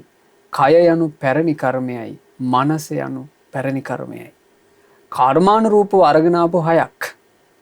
ඒ කර්මානුරූපව අරගෙන ආපු හයක් එක තමයි අපි මේ ජීවිත කතාවේ අපි මේ ගත කරන්නේ. එතකොට ඒ අරගෙන ආපු ආයතන 6 කර්මානුරූපව ලැබිච්ච සාධකයක් නිසා කර්මයේ බලපෑම ඒ 6ටම තියෙනවා. දැන් බලන්න ඇස් ගත්තාම ඇස් කියන එක කර්මානුරූපව ලද දෙයක් නිසා ඇතැමුන්ට ඒ ඇස් දෙකින් ගොඩාක් කාලයක් පැහැදිලිව ලස්සනට ලෝකෙ බලන්න පුළුවන්. නමුත් මේ මනුස්ස ලෝකේ අපිත් එක්කම එකට ජීවත් වෙන ඇතැමුන්ට සාමාන්‍ය සුළු වයසක් යනකොට පේන එක බොඳ වෙන්න පටන් ගන්නවා. ඊට පස්සේ ඉතින් ඇස් වලට අනුරූප විදිහට කණ්ණාඩි හදන්න ඕන. කණ්ණාඩි උපකාරයක් නැත්නම් හරි අපහසුතාවයටපත් වෙන ලෝකය බලන්න. කන ගත්තත් එහෙමයි. මේ හැමදේම. ඇදන් වෙලාවට බලන්න ශරීර උරුම කරගන්නවා. අපි වගේම ශරීරයක් උරුම කරගෙන කෙනෙක් එනවා. උපදිනකොටම එයාගේ හදවතේ සිදුරක් සහිතව. ඒතර උපදිලා පුංචි කාලේ ඉඳලා එයාට ඒ වෙනුවෙන් ප්‍රතිකර්ම කර ඉන්න වෙනවා. ඉතින් මේ වගේ මනසත් එහෙමයි. මනස ගැන බුදුරජාණන් වහන්සේ දේශනා කරනකොට වදාලා මහණෙනි මත්පැන් මද්‍රව්‍ය පාවිච්චි කිරීමේ විපාක මත්පැන් මද්‍රව්‍ය පාවිච්චි කිරීම කරන කොටගෙන දුගතිය උපදින්න හේතු වෙන විපාක සකස් වෙනවා. යලි මනුස්ස ජීවිතයකට આવොත් එහෙම මේ මනුස්ස ජීවිතයට පැමිණි කෙනාට මත්පැන් බීමේ විපාකයක් විදිහට ඥාන ශක්තිය අඩු වෙනවා කියනවා. නුවණ මඳයි. එහෙමයි. සමහරවිට මන්ද බුද්ධික වෙලා උපදිනවා. එහෙම මන්ද බුද්ධික තත්ත්වෙටම තරම් පිරිහුන් නැතත් ලක්ෂණ නුවණ මඳයි. කරුණ කාරණා කිව්වට තේරෙන්නේ. එහෙම වෙනවා. එහෙම උනේ නැත්තම් තවත් මේ මනසේ තියෙන මේ මානසිකම දුර්වලතාවයක් හටගන්නවා. මනස හරි ඉක්මනට ලෙඩ වෙනවා. එහෙමයි. මනස හරි ඉක්මනට දුර්වල වෙනවා. ආන්ගේ ස්වභාවයටපත් වෙනවා. ඉතින් මං කිව්වේ මේක මූලිකව කිව්වේ අපි කර්මානුරූප උරුම කරගත්ත හයක් පරිහරණය කරනකොට අපිට අඩු ගානේ මෙව්වා ඉගෙන ගන්න ලැබෙනවා කියන එක හරි වටින එකයි. නැත්නම් අපි මේ ජීවිතය ගැන දන්නේ නේ. එහෙමයි සන්නස්. එතන මේ දරුවාට ඉතින් කරන්න තියෙන මේ ප්‍රශ්නේ විමසපු කෙනාට කරන්න තියෙන්නේ මේ අම්මට අලුතෙන්ම දැන් ඒ අම්මට මොකුත් මේ වෙනකොට ලොකු කල්පනා ශක්තියක් අඩු වෙලා තියෙන නිසා එහෙමයි. මේ අම්මව නිකන් අර ළඟම තියාගෙන තෙරුවන් සරණ යන ඒවා ඊළඟට අම්මට අර සැනසීම පිණිස බණ දහම් කියන ඒවා මොකද අම්මා ධර්මයේ හැසිරිච්ච කෙනෙක්. හැසිරිච්ච ධර්මයේ කවදාවත් අපිට යන්නේ. ඒ අම්මා මේ යම් සීලයක් ආරක්ෂා කරා නම් ඒක කර්මානුරූපව ඒ අම්මා ඒක මේ ආයේ අම්මා තමන්ගේ සිත කය වචනෙන් රැස් කරගත්ත බොහොම යහපත් එකක්. ඒක විපාක නොදී අවසන් වෙන්නේ. ඒ අම්මා යම් ගුණයක් පිරුවා නම් ඒක විපාක නොදී අවසන් වෙන්නේ. නමුත් දැන් මේ වෙනකොට අර මානසික දුර්වලතාවය නිසා ඒ අම්මට යම් මේ මතක ශක්තියේ දුර්වල භාවයක් හටගෙන ඇති. ඒ අම්මට කරන්න තියෙන්නේ අර මූලිකම ටික. ඒ කියන්නේ තෙරුවනට ජීවිතේ පූජා කරන එක. අම්මට මේ අම්මගේ අතින්ම මල් පහන් පූජා කරවලා පින්ඩස් කරන එක. ඒ කරවලා මේ අම්මගේ හිත සන්තෝෂ කරන එකයි කරන්න තියෙන්නේ. අම්මා ඉතින් අම්මා සතුටු වෙන්න මේ තෙරුවන් සරණ ගියා අම්මා මේ දැන් මල් පහන් පූජා කළා මේවා පූජා කළේ බුදුරජාණන් වහන්සේට. දැන් අපි ගත්තොත් එහෙම ඒ අම්මට සිහිපත් කරන්න පුළුවන් අර මහා සමය සූත්‍රයේ තියෙන ගාථාව සිහි කරනවා. ඒකේචි බුද්ධං සරණං ගතාසේ නතේ ගමිස්සන්ති අපාය. යම් කෙනෙක් බුදුරජාණන් වහන්සේ සරණ ගියා නම් එයා දුගතිය යන්නේ. දැන් අම්මත් එක්ක තෙරුවන් සරණ ගිහිල්ලා බුද්ධ වන්දනා කරලා අම්මට කියනවා අම්මා මේ කිසි දෙයකට බය වෙන්න එපා. අපි හැමෝම මැරෙන අයනේ. හැබැයි බුදුරජාණන් වහන්සේ සරණ ගියොත් ඒක නා කවදාවත් දුගතියක යන්නේ අයහපත් තැනක යන්නේ කියලා එහෙම හිත සතුටු කරන එක තමයි දැන් දරුවෙක් විදිහට කරන්න තියෙන දේ. මේ ප්‍රශ්නේ මූලික කරගෙන අපි අපේ ජීවිත ගැන තේරුම් ගන්න ඕන. අපි අපේ ජීවිත ගැන හොඳට තේරුම් ගන්න ඕන ලක්ෂණ මේ ජීවිතය කියන එක මේ පුදුම අවිනිශ්චිත ජීවිත කතන්දරයක් ඇතුලේ අපි මේ ඉන්නේ. එහෙමයි සන්නස්. දැන් අපි අර මේ මෑත කාලීනව දැක්කනේ අර පස්සර බස් රථ අනතුර අපි දැක්කා. එහෙමයි. බලන්න මිනිස්සු මේ ඉන්නවා ඒ බස් එකේ කීයක් අභිලාෂ ප්‍රාර්ථනා කීයක් කටයුතු ඔළුවේ තියාගත්ත කීයක් ප්‍රාර්ථනාවල් ඔළුවේ තියාගත්ත මිනිස්සු ඒ බස් එකේ නැගලා යන්නේ නැද්ද? එහෙමයි සන්නස්. ඒ මිනිස්සු ඒ බස් එකේ ගොඩ වෙලා යම් ගමනක් යන්නේ යම් ඉලක්කයකට. එහෙමයි. ඒ ඉලක්කය ඇත්තට මේ මිනිස්සුන්ගේ මේ ජීවිතේ දියුණුව උදෙසා හදාගත්ත එකක්. අපි දැන් මේ කටයුත්ත කරන්න ඕන මේ කටයුත්ත කරන්න ඕන මේ වගකීම් ඉෂ්ට කරන්න ඕන මේ යුතුයකම් අපිට ඉෂ්ට කරන්න තියෙනවා මේවා ඔක්කොම. දැන් මම දැක්ක එක මේ යුවලක් අන්තර වෙලා තිබුණා දරු පැටව ජීවත් වෙලා ඉද්දි. එහෙමයි සන්නස්. ඒ දෙන්නගේ හිතේ පුංචි දරුවෝ දෙන්නෙක්. ඒ දෙන්නගේ හිතේ කොච්චර තියෙන්නේ නැද්ද දරුවෝ සම්බන්ධයෙන් හීන ප්‍රාර්ථනා බලාපොරොත්තු ඉලක්ක. එහෙමයි. ඒ ඔක්කොම තියාගෙන මැරිලා යන්න වෙනවා. එහෙමයි. මේක තමයි ජීවිතේ. මේ ජීවිතේ ස්වභාවය අපි තේරුම් අරගෙන මේ ජීවිතයට තමා උදෙසා ආරක්ෂාවක් හදාගන්න. තමා උදෙසා හොඳ ශක්ති සම්පන්න ආරක්ෂාවක් හදාගන්න. ඒ ආරක්ෂාව හදාගන්න පිළිවෙල දැන් තියෙනවා. පිළිවෙල නැත්නම් අපිට මුකුත් කරන්න බෑනේ. එහෙමයි සන්නස්. අබුද්ධෝත්පාද කාලයක උපන්නා නම් මැරෙනවා කියලා දැනගත්තා කියලා අපිට කරන්න දෙයක් නැහැ. අපි දන්නේ නැහැ කරගන්න දෙයක්. අපි දන්නේ ජීවිතේට ආරක්ෂාවක් හදාගන්න විදිහක්. මේ මුකුත් පිළිසරණක් අපිට නැතු වෙනවා. හැබැයි බුදුරජාණන් වහන්සේ නමකගේ ශාසනයක් පවතින කාලයක අපි උපන්න නිසා මැරෙන ජීවිතයට පිළිසරණක් හදාගන්න හැටි මේ බුදුරජාණන් වහන්සේගේ ධර්මයේ තුල කියලා දීලා දෙනවා. මේ කරුණු කාරණා තේරුම් අරන් මේ දැන් මේක ලක්ෂණ මේ ඥානෙ මෙහෙවනවා කියන එක ඇත්තට මේක දක්ෂකමක්. නුවණ මෙහෙවනවා කියන එක දක්ෂකමක්. එහෙමයි. ඒ දක්ෂකම මේ අපි කියලා දෙන කාරණා මුල් කරගෙන ඔබ ඇති කරගන්න මහන්සි වෙන්න. ඒ කියන්නේ හැමෝටම ඒ කියන්නේ දැන් අපි ගත්තොත් එහෙම කෑම උයනවා කියන එක ගන්නකො. මේ උයනවා කියන එක ගත්තොත් එහෙම ලක්ෂණ එකම කුළු බඩු ටික තියෙන්නේ. ලුණු දාන්න තියෙනවා. එකම කුළු බඩු ටිකෙන් ලුණු ටික ගානට දාලා තමයි අර ආහාරය රසවත් කරනවා කියන එක තියෙන්නේ. එහෙමයි. ඉතින් කුළු බඩු ටික ඔක්කොම තිබ්බත් ලුණු ටික අවශ්‍ය කලමනා ටික ඔක්කොම තිබ්බත් හැමෝටම රහට යන්න බෑනේ. නේ? එහෙමයි. ඒකේ මාත්‍රාව දැන ගැනීම, ඒකේ පිළිවෙල දැන ගැනීම කියන එකට තියෙන්න ඕන විශේෂ දක්ෂකමක්. ඕන් ඔය වගේමයි මනස මෙහෙවා ගැනීමේ දක්ෂකම කියලා කියන්නේ. මේ සාමාන්‍ය ජීවිතය ගත කරනකොට අහන්න දකින්න ලැබෙන දේවල් වලින්ම තමයි මෙහෙවන්න තියෙන්නේ.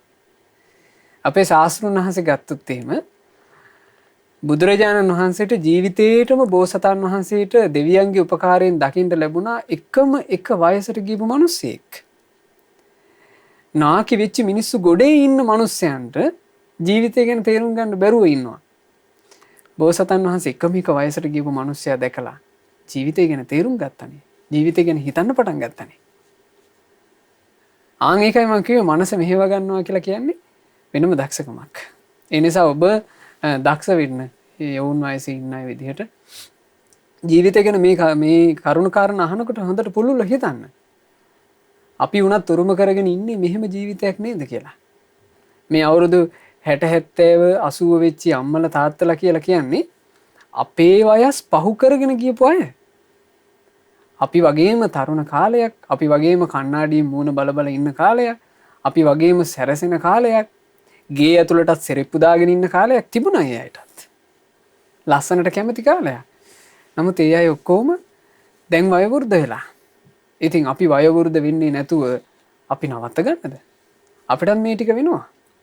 එසේ වෙන්න පෙර අපි අපේ ජීවිතයට ආරක්ෂාවක් හදාගන්න ඕන. මොකක්ද ආරක්ෂාව? බුදුරජාණන් වහන්සේ මහා නාම කියලා ශාක්‍ය රජ කෙනෙක්ට වදාලා. මහා නාමය ශ්‍රද්ධා, සීල, ශ්‍රුත, ත්‍යාග, ප්‍රඥා යන සේක බලයන් යම් කෙනෙකුගේ ජීවිතය තුළ දීර්ඝ කාලයක් පුරුදු කරන්නේද ඔහුගේ මරණය කිසි කලෙකත් පාපී එකක් නොවේ. අන්න එහෙම වදාලා. මොනවද පුරුදු කරගත යුතු දේ? ශ්‍රද්ධාව, සිල්වත් බව, දහම් දැනුම, ත්‍යාගය අත්හැරීම, දම්පැන් පූජා කිරීම, ඊළඟට ජීවිතය ගැන ප්‍රඥාවෙන් සිහි කිරීම. මේ පහ දීර්ඝ කාලයක් ජීවිතය ඇතුලේ පුරුදු කරගෙන හිටියොත් එයාගේ මරණය මොන විදිහකට වුණත්, මොන තැනදී වුණත්, මොන වයසකදී වුණත් එයාගේ මරණය පාපී එකක් වෙන්නේ නැහැ. හරියට ගිතෙල් පුරවපු මේ කලයක් වතුරක් මැදදී බිඳිනවා කියනවා. බින්දහම ලක්ෂණ ගිතෙල් ටික වතුරේ පාවෙනවා, වලං කටු ටික වතුරේ ගිලෙනවා. ඒ වගේ මේ කුණු කයට නම් වෙන්න තියෙන ඔක්කොම වෙයි කිව්වා භාග්‍යතුන් වහන්සේ. මේක සමහරවිට සත්තු කාලයයි කිව්වා. මේක සමහරවිට කෑලි වලට කුඩු වෙලා යයි කිව්වා. මේ නිස්සාර වූ කුණු කය අපිට මොන වැටවල් දාලවත් රකින්න පුළුවන් එකක් නෙමෙයි. හැබැයි ශ්‍රද්ධා, සීල, සුත, ත්‍යාග, ප්‍රඥා කියන සේක බලයන්ගෙන් සමන්විතව යුක්තව ජීවිතය ගත කරා නම් එයාගේ හිත විශේෂගාමී වෙනවා කියලා බුදුරජාණන් වහන්සේ දේශනා කළේ. ඒ නිසා මේ කාරණා හොඳට තේරුම් අරගෙන වේගින් ගත වෙන ජීවිතේ ඔබ මේ රැකවරණය හදාගන්න මහන්සි ගන්න ධර්මය තුලින්. එහෙමයි සන්නස්. ඉතින් මේ රැකවරණයේ පිණිස ඔබට තිරණ කරන යෝන්දහම් වැඩසටහනට තින් අන්තර්ජාලයෙන්ුත් බොහෝ දෙනෙක් එකතු වෙලා ඉන්නවා. ශ්‍රද්ධා TV Facebook පිටුව ඔස්සේ වගේම ශ්‍රද්ධා YouTube නාලිකාව ඔස්සේ shraddha.lk වෙබ් අඩවිය ඔස්සේ අපිව නරඹන බොහෝ පිරිසක් ඉන්නවා. ඉතින් ඔබට මතක් කරනවා ඉතින් Taman සමාජ මාධ්‍ය පාවිච්චි කරන අය විදිහට අපි හැමදාමත් මතක් කරනවා ඔබට ඔබේ යහළුවන් නැති මේ වගේ ධර්මයේ රැකවරණයක් නොමැති අය. ඉතින් මේ අයටත් උපකාර පිණිස ඕන්ටත් මේ වැඩසටහන නරඹන්න කියන්න. තවත් 5 දිනකට ඔබ මේ වැඩසටහන නරඹන්න කිව්වොත් ලොකු පිරිසක් එකතු වේවි අලුතින් දහමට. ඒ තුළින් ඔබ කල්යනා මිත්‍රයෙක් බවට පත් වෙනවා. ඔබටත් පිනක් රැස් වෙනවා. ඔවුන්ගේ ජීවිත යහමඟට යවන කෙනෙක් බවට පත් වෙමින්. ඉතින් මේ අවස්ථාව ඔබත් ඔබේ ජීවිතයට එකතු කරගන්න කියන කාරණාව මතක් කරනවා. ශ්‍රද්ධා TV Facebook වීඩියෝවට ගිහිල්ලා Facebook live එක share කරන්න කියලා තමයි අපි මේ මතක් කිරීම කරන්නේ.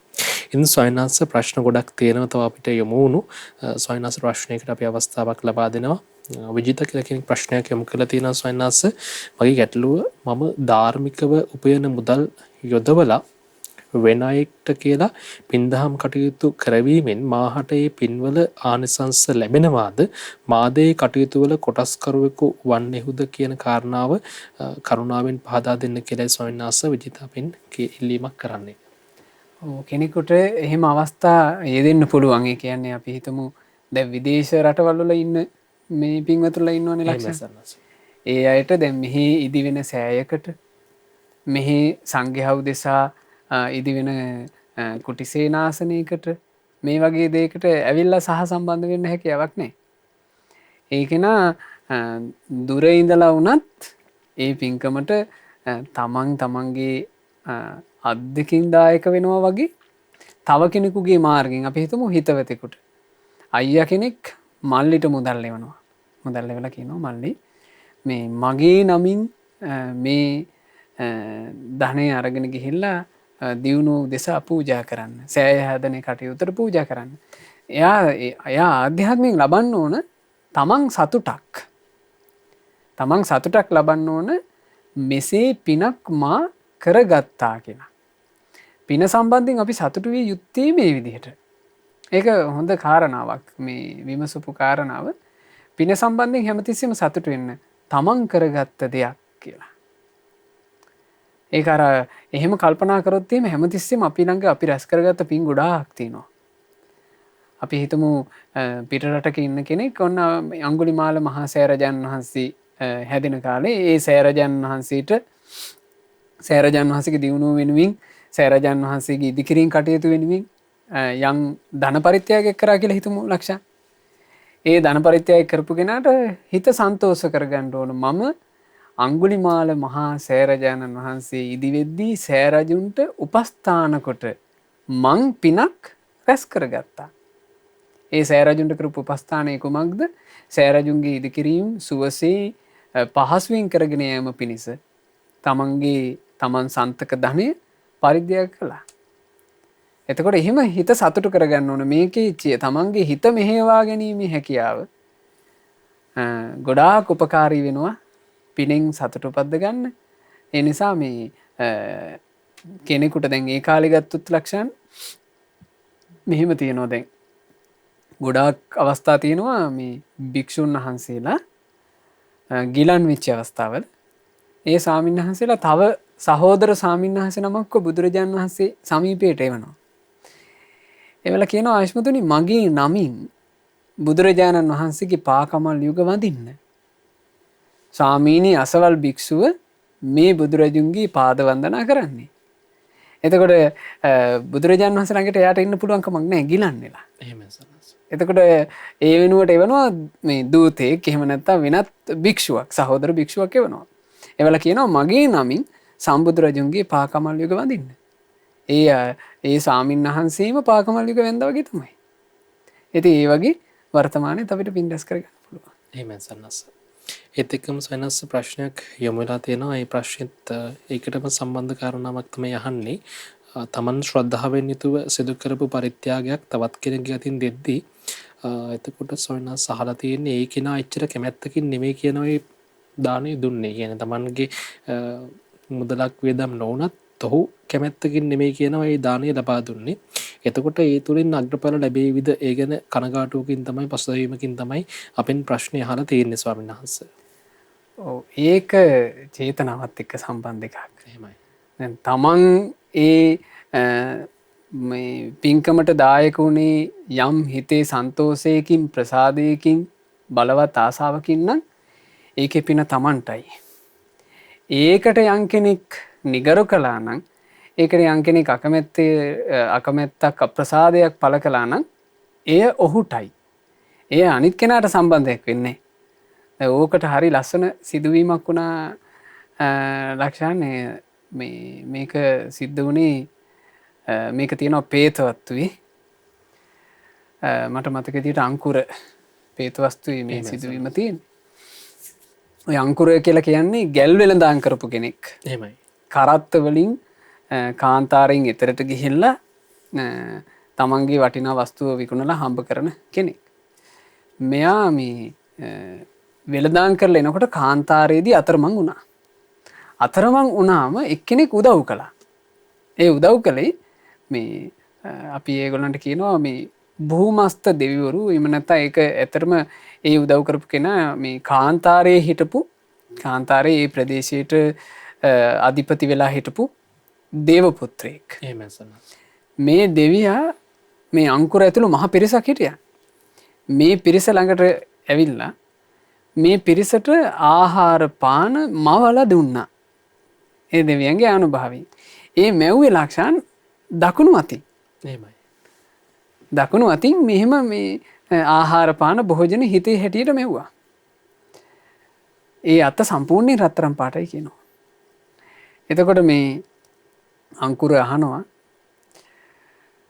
අපි ඔබ ගැන කරුණු කාරණා දැනගන්නයි මේ අහන්නේ. හරි අස්භූතයි ඔබේ හැකියාව. අපි මීට පෙර ඔබ වගේ කෙනෙක්ව දැකලා නැහැ. ඔබේ මුළු ශරීරෙම ගත්තත් හරි ලස්සනයි. ඒ අතරේ ඔබේ අත විශේෂයි. ඒ අත විශේෂ රත්තරන් පාටකින් යුක්තයි. අනිත් එකේ අතින් ඔබට ආහාර පාන මවන්න පුළුවන්. මේක කොහොමද ලැබුණේ කියලා ඇහුවා. එතකොට ඔහු කියනවා මේක මං කරගත්ත දෙයක්. ඒක මං කරේ මගේ මේ දකුණු අතින්. ඒ කාලේ අසයිහ කියලා මහා සිටුවරයෙක් මං හිටපු තැනට නුදුරට වෙන්න එක දිගට දානයක් පූජා කළා. එහෙමයි සන්නස්. ඒ දාන පූජා කරද්දී දුගී මගී යාචකයෝ එනවා. ඒ යාචකයෝ මෙයාගේ කඩේ ළඟට ඇවිල්ලා මෙයාගෙන් අහනවා පින්වත අර අසයිහ කියලා සිටුවරයෙක් දානයක් දෙනවා. අපිට ආරංචි වුණා අනේ අපිටත් බඩ පුරව ගන්න ඕන. අපි ඒ දානේ ගෙදෙට්ට කොහොමද යන්නේ කියලා අහනවා. එතකොට මෙයා පොඩ්ඩක්වත් පැකිලුන්නේ මොන්න කරදරයක්ද මේ කියලා හිතුවේ නැහැ. මෙයා පාර මැද්දට ගිහිල්ලා ඒ අසයිහ සිටුවරයාගේ සිටු මන්දිරයේ තියෙන පැත්තට දකුණු අත දික් කරලා මේ පාරේ යන්න කියලා පෙන්නවා. එහෙමයි සන්නස්. එතකොට එයා ඒකට පාවිච්චි කරේ තමන්ගේ හුරු අත දකුණු අත. ඒ දකුණු අතෙන් පෙන්නපු පාරේ ගිහිල්ලා බොහෝ දෙනෙක් බඩගිනි නිවා ගත්තා. ඒ නිසා මෙයා මරණින් මත්තේ උපදිනකොට මෙයාට ලැබෙනවා විශේෂ දකුණු අතක්. ඒ දකුණු අතින් පින් කරගත්ත නිසා ඒ දකුණු අත පුදුමාකාර ලස්සනයි. ලක්ෂාන් පින කියන්නේ පුදුම එකක් එහෙමයි. එහෙමයි. දැන් ඇතැම්මු නැද්ද ලක්ෂාන් තමන්ගේ ශරීරයේ ඒ ලැබෙන දැන් සමහර අයගේ අත් හරි ලස්සනයි. එහෙමයි. ඒ ලස්සන අත් දෙකින් සමහරලාට හම්බ කරන්නේ. ඇතැම් වෙලාවට ඔය අර මේ ජුවලරි වලට එහෙම ෆොටෝස් ගහන්න අත් ලස්සන අයගේ අත ගන්නවා. එයාට මුද්දක් දාලා ෆොටෝ ගහනවා. එතකොට ඒ වෙනුවට එයාට ගෙවීමක් තියෙනවා. අත ලස්සන නොවුනා නම් එයාට ඒක නැත.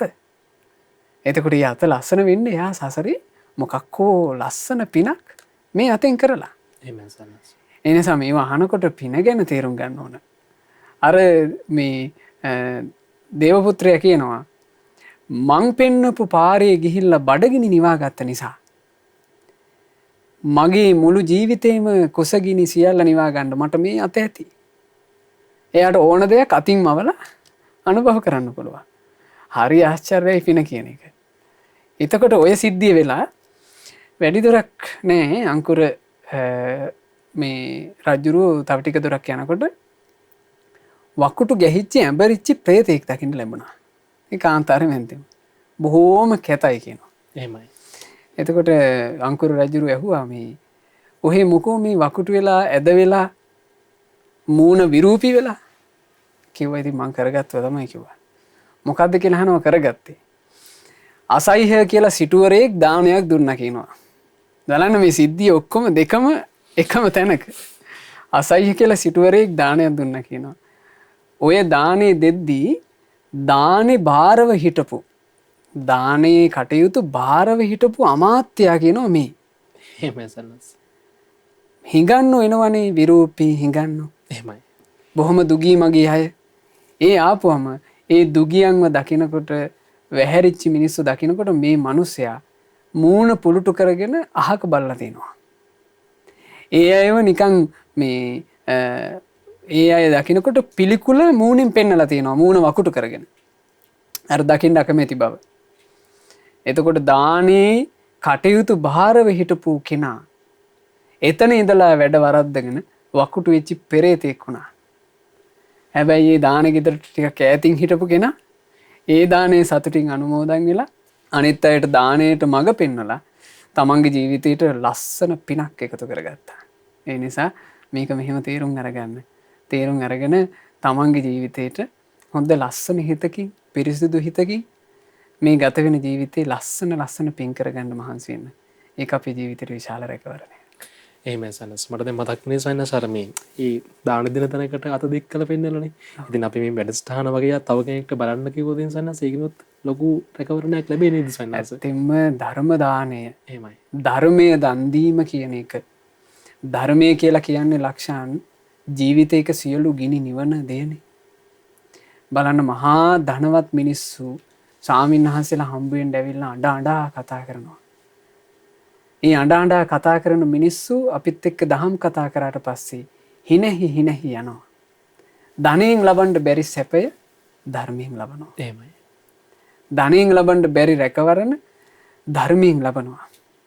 මේ සමාජයේ කීර්තිදර මිනිස්සු සමහර ප්‍රශ්න ඇති වුණාට පස්සේ ධර්මය අහන්න ඇවිල්ලා ධර්මයෙන් හිත සනසාගෙන යනවා. සියවි දිවි හානි කරගන්න තරම් මේ මහා කංකටොළු හිතට ආපු මිනිස්සු බණපදේ අහලා ඒ සියලු ගිනි නිවාගෙන සැනසෙනවා. එහෙමයි. ඉතින් මේ විදිහට ධර්මයේ සැනසෙල්ල ගැන මම කියන්න ගියොත් කෙලවරක් නැතුව කියන්න දේවල් තියෙනවා. ධර්මයේමයි සැනසෙල්ල, ධර්මයේමයි ශාන්තිය. ඒ නිසා මේ සැනසෙල්ල ශාන්තිය ලබා දෙන ධර්මය යමෙක් දන් දෙන්නේද? ඒ සියලු දානයන් අතර අග්‍රම දානේ යයි කියා අපේ බුදුරජාන් වහන්සේ වර්ණනා කළා. සබ්බ දානං ධම්ම දානං ජිනාති. සියලු දානයන් පරදවා ධර්ම දානයම ජයගන්නේය. එහෙම ධර්ම දානය දුන්නා මීට කල්ප 91කට පෙර එක බ්‍රාහමණයෙක්. මේ බ්‍රාහමණයා ඒ කාලේ විපස්සී බුදුරජාන් වහන්සේ ධර්ම කතා කරනවා. විපස්සී බුදුරජාන් වහන්සේ බණ කියන කාලේ මේ බ්‍රාහමණයා දවසක් බණ ඇහුවා. හිත පැහැදුනා. හරි සතුටටපත් වුණා. මේ බ්‍රාහමණයා කල්පනා කළා අපේ ලස්සන ධර්මයක්. ජීවිතේ තියෙන ඔක්කොම ਸੰతాප දුක්ගිනි නිවෙන සැනසෙන ධර්මයක්. බුදුරජාණන් වහන්සේ ගම් නියම් ගම් වලට වැඩම කර කර මේ ධර්මයේ කියන්න මහන්සි වෙනවා. මේ රසවත් දේ බෙදන්න මහන්සි වෙනවා. මාත් මේකට උදව් කරන්න ඕන කියලා මේ බ්‍රාහමණයත් බුදුරජාණන් වහන්සේගෙන් බණ අහනවා. අහන බණපද කියන්න පටන් ගත්තා. මෙයාට ලස්සනට කියන්න පුළුවන් කෙනෙක්. ඒ නිසා මෙයා බණ කියනකොට කට්ටිය එකතු වුණා. මිනිස්සු බණ අහනවා. මෙහෙම බණ අහනකොට මේ රටේ රජුරවන්ට ආරංචි වුණා. මෙහෙම පුරුෂයෙක් බණ කියනවාලු. රජුරව කල්පනා කළා මේ බණ කියන පුරුෂයාට මම පහසුව සලසන්න ඕන. මොහු මේ බණ මීට වඩා සුවසේ ගෞරවයෙන් කරන්න ඕන. රජුරව එක වතාවක ලක්ෂයන් අශ්වයෙක් දුන්න කියනවා. තව වතාවක දෝලාවක් දුන්න කියනවා. අවසානයේ රජුරව හස්ති යානාවක්. ඒ හස්ති යානා කියලා කියන්නේ ලක්ෂයන් ඇතෙක් උඩ නිකන් අර මේ ග්‍රහයක් වගේ හදනවා. මේ අපි දැන් කරඬු වඩම්මනකට හදන්නේ. ඒ වගේ ගොඩක් ලස්සනට ඇතෙක් උඩ හදනවා. එතකොට ඒකේ බොහොම සුවපහසුවට වාඩි වෙලා යන්න පුළුවන්. ඒකට කියනවා හස්ති යානා. එහෙමයි. මේ ඇත යානාවක් දුන්න මෙයාට ඇත් යානාවෙන් ගිහිල්ලා බණ කියන්න කියලා. ඒ කාලේ මිනිස්සයාගේ ආයුෂ මේ දීර්ඝ කාලයක් මෙයා අවුරුදු 84000 ජීවත් වුණා කියනවා. ඒ ජීවිත කාලෙම මෙයා Tamanට පණකෙන්ද නැතුව යනකම් කළේ බණ කියන එක. අවසානයේ ගෞතම සාසනේ සන්තති කියලා අමාත්‍යෙක් වෙලා එක බණ පදයක් අහලා ඒ බණ පදෙන්ම සියලු කෙලෙස් නැසලා රහතන් වහන්සේ නම බවට පත් වුණා. ධර්ම ප්‍රචාරය. එහෙමයි. ධර්මය දන් දීම. ධර්මය අසන්නට සැලැස්වීම. ඉතින් ඒක මේ සමාජ මාධ්‍ය ක්‍රමය ඇතුලේ නොයෙකුත් ජහජරාව වපුරන එකේ කෙනෙකුට කොච්චර හොඳ අවස්ථාවක්ද? එහෙමයි. මෙහෙම වැඩසටහනක් සිද්ධ කරනවා. මේ වැඩසටහන අහලා ජීවිතය ගැන මගේ යාළුවොත් තේරුම් ගන්නවා නම්, මගේ මිත්‍රයොත් තේරුම් ගන්නවා නම්, මගේ සමාජ ජාලාවේ ඉන්න මගේ හිතමිතුරු පිරිසත් මේ බණපද අහනවා නම් කියලා මේක අන්න අයට ෂෙයා කරනවා නම් අන්න අය අතරේ බෙදා ගන්නවා නම් එයා කරන්නෙත් සියලු දානයන් අතර අග්‍ර වූ ධර්ම දානමය පිනයි. ඉතින් ඒකට හොඳට අවකාශ තියෙනවා තමන්ට පින රැස් කරගන්න. එහෙම සන්නස්. ඉතින් මේ මතක් කිරීමත් එක්කම අපි ඉතිසරට යනවා අද දවසේ වැඩසටහන ඔබ වෙත ගෙනෙන දායකත්වයන් ලබා දුන්නේ පින්වන්ත පිරිසත්කින් ලොකු පින ඒ ධර්ම දානමේ අවස්ථාව තමන්ගේ ජීවිතයට එකතු කරගන්න. ඉතින් ඔබටත් පුළුවන් ඉදිරි දවසක දායකත්වයන් ලබා දෙන්න. ඉතින් මේ වගේ පින් දහම් රැස් කරගන්න අපේ දුරකථන අංකය නිතර මතක් කරනවා. ඉතින් ඒ ඔස්සේ ඔබටත් මේ පින් රැස් කරගන්න හැකියාව තියෙනවා. සන්නස් ශරීන් කියලා කෙනෙක් ප්‍රශ්නයක් යොමු කරලා තියෙනවා. පින්වත් ස්වාමීන් වහන්සේ අහිමිවීමක් වෙන්වීමක් සාපේක්ෂව දරාගන්න ආකාරය කරුණාවෙන් පැහැදිලි කරලා දෙන්න කියලයි අපෙන් ඉල්ලන්නේ. අහිමිවීමක් වෙන්වීමක් කියලා කියන්නේ මේ ප්‍රිය විප්‍රයෝගයක්. ප්‍රිය වූ කෙනෙක් අහිමිවීමක්. ප්‍රිය විප්‍රයෝගයනේ අහිමිවීම වෙන්වීම කියලා කියන්නේ. ඉතින් ඒකෙදී කල්පනා කරන්න තියෙන්නේ බුදුරජාණන් වහන්සේගේ ධර්මයේ මේකට හරි ලස්සන පිළිවෙලක් තියෙනවා. බුදුරජාණන් වහන්සේ දේශනා කළා බුදුරජාණන් වහන්සේගේ ශ්‍රාවකයා ඒ බඳු කාරණා ඉස්සරහා කල්පනා කරනවා කියන්නේ මේ දේවල් මට විතරක් උරුම වෙච්ච නෙමෙයි. මේ ප්‍රිය වූ අය වෙන් වී යනවා කියන යම් කරුණක් ඇද්ද? ඒක මට විතරක් උරුම වෙච්ච එකක් නෙමෙයි. මේ ලෝකේ හැම දිනාටම මේක උරුම වෙච්ච එකක්. ප්‍රිය වූ අයගෙන් වෙන් වෙන්න සිද්ධ වෙනවා. ප්‍රිය බන්ධන කැඩී යනවා. අප්‍රිය අමනාප දේ සිද්ධ වෙනවා. අපි අකමැති විදිහේ දේවල් වලට අපිට මුහුණ දෙන්න සිද්ධ වෙනවා. මේ දේවල් මේ මට විතරක් උරුම වෙච්ච අద్භූත එකක් නෙමෙයි. මෙබන්දක් ඉස්සරහා මං ශෝක කරන්න ගියොත්, අඬන්න ගියොත්, වැළපෙන්න ගියොත් ඒකෙන් මගේ මිත්‍රයන්ට දුක හිතෙයි. අන්න එහෙම කල්පනා කරනවා කියනවා. මං අඬන්න වැළපෙන්න ගත්තොත් මේ ප්‍රශ්නේ ඉස්සරහා මගේ මිත්‍රයන්ට දුක හිතෙයි. ඇත්තටම ආදරය කරන අය, ඇත්තටම යාළුවන්ට තව තමන්ගේ මිත්‍රයා දුකටපත් වෙනවා දකිද්දී මිත්‍රයන්ට වේදනාවක් එනවනේ. එයා හිතනවා කියනවා මං මේක ඉස්සරහා කඩා වැටුනොත් මගේ මිත්‍රයෝ ගොඩාක් දුක් වෙයි. මගේ අමිත්‍රයෝ මට හතුරු පිරිස ඒ අයෝ සතුටුයි. අප්පුඩිත් ගහලා සතුටුයි. ඒ නිසා මේ මගේ මිත්‍රයන් සතුටු කිරීම පිණිසත් මගේ මිත්‍රයන්ගේ හිතට දුකක් නොදීම පිණිසත් මම මේ ප්‍රශ්නේ ඉස්සරහා ශෝක කරන්න හොඳ නැහැ. වැළපෙන්න හොඳ නැහැ. දුකටපත් වෙන්න හොඳ නැහැ. මං මේකට ශෝක වුණා වැළපුණා කියලා මට උරුම වෙන්න, මට හිමි වෙන කිසි දෙයක් නැහැ. මට හිමි වෙනවා නම් හිමි වෙයි කෙට්ටු වෙන එක, වැහැරිලා යන එක, වැඩපොළ ඔක්කොම අවුල් වෙන එක, මගේ හිතේ මානසිකව තියෙන සතුට. මේ ටික මට අහිමි වෙලා යයි. ඒ නිසා මම මේ ප්‍රශ්නේ ඉස්සරහා අඩන්නේ වැළපෙන්නේ නැහැ. මේක මං විතරක් උරුම කරගත්ත දෙයක් නෙමෙයි කියලා හිතීම තමයි ලොකුම ශක්තිය. දැන් බොහෝ දෙනෙක් ඒ වගේ ප්‍රශ්න ඉස්සරහා ලක්ෂයන් ලොකුවට කලබල වෙන්නේ ඒක තමන්ටම උරුම වෙච්ච එකක්. තමන්ගේ ජීවිතේ තමන්ට විතරක්. ඒ කියන්නේ මම තමයි මහම මහ කාලකන්ණියා, මම තමයි මහම මහ කර්මකාරයා කියන අදහසින් ගන්නවනේ. එහෙමයි. ඒ ගත්ත ගමන් තමයි අවසානයේ ඔය වගේ ප්‍රශ්න ඉස්සරහා සියවිදි විහානි කරගන්නේවා. ඒ වගේ ප්‍රශ්න වලටම යනවනේ. එහෙමයි. ඒ නිසා මේ ප්‍රිය වූ කෙනෙක් වෙන්වීමේ දේ ගැන තේරුම් ගන්න මෙහෙම. මේක මට විතරක් උරුම වෙච්ච එකක් නෙමෙයි. මේ ලෝකේ ජීවත් වෙන හැම දිනාට මේක උරුම දෙයක්. මේ ප්‍රශ්نين හිත වේදනා උපදින්නේ නැත්තේ ප්‍රිය බන්ධන නසාගත්ත අරහත් මුනිවරුන්ට පමණයි කියලා. රහතන් වහන්සේලා ප්‍රිය බන්ධන නසාගත්ත ඒ උතුම් ජීවිත තිබ්බ අරහත් මුනිවරු ඒ උත්තමයෝ නම් කවදාවත් ප්‍රිය වූ දේ අහිමි වෙනකොට, ප්‍රිය බන්ධන සිඳී යනකොට දුකටපත් උනේ නැහැ. ඉතින් එහෙම ජීවිත තියෙනවා නම් තියෙන්නේ පින්වතුනේ, පින්වත් යොමුන් දරුවනේ සම්බුද්ධ ශාසනය විතරයි. එහෙම ආධ්‍යාත්මී ශක්තියක් තියෙන ජීවිත.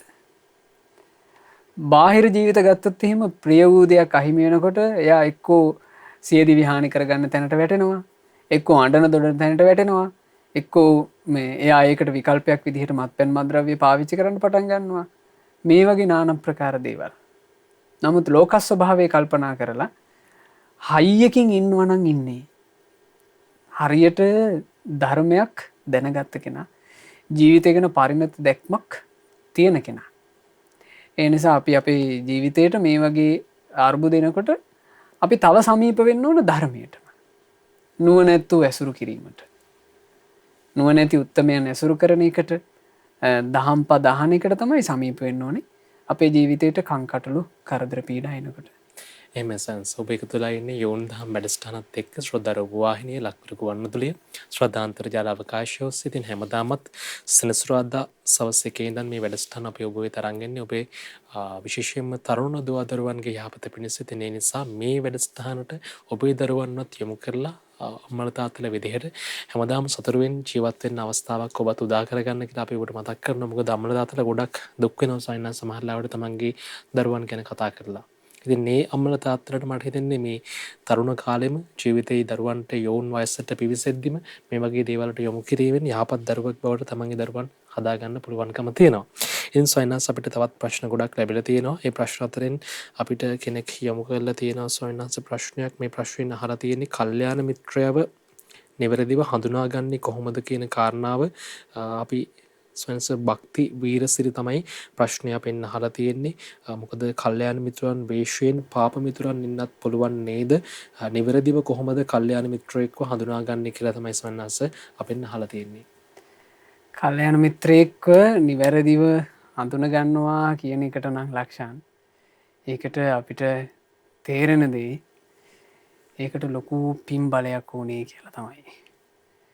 ඒකට තමන්ට ලොකු පින් බලයක් ඕනේ. හරියට කල්යාණ මිත්‍රයෙකුගේ ආශ්‍රය තුල රැකෙන්න. ඒකට වෙන අපිට මේ මොකද දැන් ওই වර්තමානයේ මම ඔය අහන ප්‍රශ්නේ ගත්තොත් එහෙම දැන් මොකද වර්තමානයේ කල්යාණ මිත්‍ර වෙස් අරගෙන සමහර වෙලාවට බුදුරජාන් වහන්සේගේ බණපදත් එහෙම මෙහෙම උපට දක්ව එහෙම ඉන්නවනේ පාප මිත්‍රයෝ. හරි අමාරුයි. හරිම අමාරුයි මේ තෝරා බේරගන්න. ඉතින් මේකෙදී ඇත්තටම කල්යාණ මිත්‍රයාගේ ස්වභාවය කියලා කියන්නේ කල්යාණ මිත්‍රයා හැමතිස්සෙම අපේ යහපතටයි කැමති. අපේ දියුණුවටයි කැමති. එතන තමයි ප්‍රධානම නිර්ණායකේ. කල්යාණ මිත්‍රයා වඳුන ගන්න. මේ කල්යාණ මිත්‍රයා යම් දෙයක් කියනවාද යම් මේ වදනක් ප්‍රකාශ කරනවාද ඒක ඒකාන්තයෙන් අපේ ජීවිතේ රැකවරණය පිණිස යහපත පිණිස අභිවෘද්ධිය පිණිස හේතු වෙන එකක්. එතකොට අපි මේ කියන වචනේ ගැන හොඳට විමසීමෙන් බලන්න ඕන. හොඳ විමසීමෙන් හිතන්න ඕන. මේ අහන දේ හොඳට අහලා මේකෙන් කියපු දෙයින් මොකක්ද අදහස් කරන්නේ? මොකද්ද මේ පෙන්වපු මඟ පෙන්වීම කියලා. ඉතින් එතනින් තමයි අපිට ප්‍රධාන කොට මේක තෝර බේර ගන්න තියෙන්නේ. ඊළඟ දේ තමයි වර්තමානයේ නම් අපිට සිහිපත් කරන්න තියෙන්නේ දැන් ගොඩාක් පහසුකම් තියෙන නිසා. ඒ කියන්නේ ලක්ෂණ අපි ගත්තොත් අන්තර්ජාලය තුලම බුදුරජාණන් වහන්සේ වදාළේ කුමක්ද කියලා ඉගෙන ගන්න පරිසරය හදලා තියෙනවා. එහෙමයි. අපි ගත්තොත් මහමෙවුනාවෙම තියෙනවා මේ මහමෙවුනාවේ මේ ත්‍රිපිටක පොත් වහන්සේලා කියවන්න පුළුවන් වෙබ් අඩවියක් සකස් කරලා තියෙනවා. ඒකට පැහැදිලිව බුදුරජාණන් වහන්සේගේ බුද්ධ වචනේ කියව ගන්න අවකාශය තියෙනවා. එතකොට අර ස්වාමින් වහන්සේලා කියන බණපද ගැන වුණත් තමන් ඒක ඇහුවට පස්සේ විමසලා බලන්න ඕන, හොයලා බලන්න ඕන මේ ස්වාමින් වහන්සේ මේ කියන කාරණේ බුදුරජාණන් වහන්සේ දේශනා කරපු දේශනාවක තියෙන එකක්ද? ඒ තියෙනවා නම් කොතනද ඒක තියෙන්නේ? දැන් ලක්ෂණ මේක දැන් සාමාන්‍යයෙන් අපි අපේ ජීවිතේ සාමාන්‍ය කටයුත්තක් කරන්න ගියත් හොයලා බලලා කටයුතු කරනවා කියලා එකක් තියෙනව නේද? එහෙව් එකේ ධර්මයේ කියන එක සම්බන්ධයෙන් අපි කොච්චර හොයලා බලලා කටයුතු කරන්න ඕනද? සංසාරයෙන් නිදහස් කරවන්න උදව් කරන දේ. එතකොට ඒ නිසා මේ හොඳට හොයලා බලන්න. මොකද අපි හරියට දකිනවා දැන් අර ධර්මයේ කියන එකත් අල්ලන්න සූදානම් වෙන්නේ තමන් දරන අදහසට ගැලපෙනවා නම් කවුරු හරි කියන එක. ආන් ඒක අන්න නියම බණ. අන්න හරියටම කියපු එක. තමන්ගේ තර්කයට තමන්ගේ අදහසට ගැලපෙනවා නම් ඒක තමයි හරි එක කියලා ගන්නෙ. එහෙමයි. තමන්ගේ කල්පනාව හරිනම් ලක්ෂණ අපි නිදහස් වෙලා ඉන්න බෑ මේ ප්‍රශ්නේ. අපි කල්පනා කරන විදිවල් හරි නන්නේ.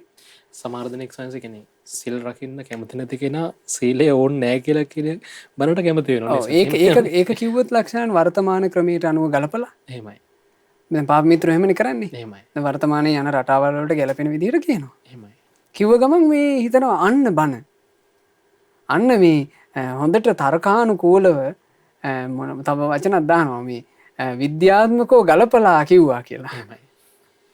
එතකොට එතනින් පටලවෙන පටලවිල්ල ලේසියෙන් ගලවන්න පුළුවන් එකක් නෙමෙයි. එනිසයි මම මේකට කිව්වේ විශාල පුණ්‍ය වාසනාවක් ඕන කියලා.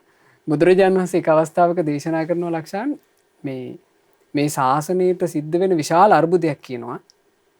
සද්ධර්ම ප්‍රතිරූපක නිර්මාණය වීම. සද්ධර්ම ප්‍රතිරූපක කියලා කියන්නේ ඇත්තටම රන් වෙනුවට ඉමිටේෂන් හැදෙනවා වගේ. රත්තරන් ආභරණ තියෙද්දි රත්තරන් වගේ පේන ඉමිටේෂන් ආභරණ හැදුනට පස්සේ රත්තරනුයි ඉමිටේෂන් එකයි තෝර බේර ගන්න බැරුව යනවා. ආන්ගේ ප්‍රශ්නේ වර්තමාන වෙනකොට ලොකුවට හටගෙන. ඒ නිසා ලොකු බේරිල්ලක් බේරෙන්න තියෙනවා. මම නම් හිතන්නේ ඔබට මේ හොඳම දේ තමයි හොඳට බුද්ධ වචනය කියන එක මොකක්ද කියලා ඉගෙන ගන්න මහන්සි වෙන්න. ඒකට අපේ ගුරුදේවයන් වහන්සේ මේ පුංචි කාලයක් ඇතුලේ සාමාන්‍යයෙන් මිනිස්සුෙකුට එහෙම එකක් කරන්න පුළුවන්ද කියලා හිතනවා අපි ඒ ගැන කල්පනා කළාම පුංචි කාලයක් ඇතුලේ මූලික බුද්ධ වචනය සම්පූර්ණයෙන්ම සරල සිංහලෙන් කියවන්න පුළුවන් විදිහට ලෝක සංස්කෘතිය පරිවර්තනය කළා. එහෙමයි. ඒ පරිවර්තනය කරපු ඒවා මේ තමන් වහන්සේ පුළුවන් ඉක්මනට අනිත් අයට කියවන්න ඉගෙන ගන්න පහසුව හැදුවා. ඒකට නොයෙක් ක්‍රමවලින් දැන් පොත් ගහලා එතනින් නැවතුන්නේ. ඒ බුද්ධ වචනේ මේ අන්තර්ජාල ක්‍රමයක් දැන් හැදිලා තියෙන නිසා ඒ අන්තර්ජාල ක්‍රමෙමුත් කියවන පහසුව ඉගෙන ගන්න පහසුව හදලා තියෙනවා. එහෙමයි. ඉතින් මේ පහසුකම් වලින් තමන්ගේ යහපත සලසා ගන්න මහන්සි ගන්න හැබැයිම කල්යාණ මිත්‍රයෝ උපකාරය පිණිස යමක් කළ යුතුයිද ඒ දේ කරලා අවසන්. ඒකේ ඵල ප්‍රයෝජන ගන්න තරම් බුද්ධිමත් වීමක් අපි ගාවයි තියෙනවා. එහෙමයි. අපි තමයි තවම ප්‍රමාද. අපි තමයි සමහර වෙලාවට මේ හරි හෙවිල්ලක් බැලිල්ලක් නැතුව යන්නන් වාලේ එක දේවල් පස්සේ එල්ලෙන්නේ. එහෙමයි. ඒක අපේ තියෙන දුර්වලකමක්. ඒ දුර්වලකමට කිසි කෙනෙක් පලි නෑ. එහෙමයි. ඒකට තමන්ම තමයි වග කියන්න ඕන. ඒ නිසා තමන් නුවණින් කල්පනා කරලා හොයලා බලලා යහපත් දේ තෝරගන්න තරම් තමන්ගේ ජීවිතය තුළ දක්ෂකමක් හදා ගන්න ඕන. එහෙමයි සන්නස්. අපිට ප්‍රශ්න ඉදිරිපත් කරලා තියෙනවා බොහෝ දෙනෙක්. ඉතින් ඒ අතරින් සන්නස් අපි තවත් ප්‍රශ්නයක් තෝරගන්නේ. ලක්මාල් එකොඩගේ තමයි ප්‍රශ්නය යොමු කරලා තියෙන්නේ. ලක්මාල් අහනවා සන්නස් මෙලොව ආර්ථික වශයෙන් දියුණු කරගන්න අපි පින්කම් මොනවද කරන්න ඕනේ? ඒකට අවශ්‍ය කරන්නේ පුණ්‍ය ශක්තිය ජීවිතයට එකතු කරගන්න මොනවද කරන්න ඕනේ කියලා තමයි අපෙන් අහලා තියෙන්නේ. ඔව් මෙලොව ආර්ථික වශයෙන් දියුණුවක් කරා යන්න. ඇත්තටම ලක්ෂණ මෙලොව ආර්ථික වශයෙන් දියුණුවක් කරා යන්න නම් අපි මේකට මේ බොහෝම ලස්සනට කාරණා ටික කියලා දුන්නා. මෙලොව දියුණුව ගැන බුදුරජාණන් වහන්සේ දේශනා කළා කරුණු 4ක් මතයි මෙලොව දියුණුව මේ ජීවිතයේ දියුණුව හදාගන්න තියෙන්නේ මූලික කරුණු 4ක් මත. ඒ කාරණා භාග්‍යතුන් වහන්සේ වදාලා පළවෙනි එක උත්ථාන සම්පදා. නැගී සිටිනා වීරියෙන් යුක්තව කටයුතු කරන එක. ඊළඟ එක ආරක්ෂ සම්පදා. තමන් හරි හම්බ කරගත්ත ධනය දැහැමින් රැකගන්ට කල්පනා කිරීම. මේ ආරක්ෂ සම්පදාව කියන එකට ධනය වෙනුවෙන් ආරක්ෂා සංවිධානය කිරීම කියන එකත් ඒ කියන්නේ රැකගන්න මහන්සි ගැනීම කියන එකත් අයිති. ඊළඟ එක තමයි ධන හානි වළක්වා ගැනීම. ධන හානි වලට දේශනාවේ කියනවා පින්වතුනි පින්වත් දරුවනේ අපාය මුඛ කියලා.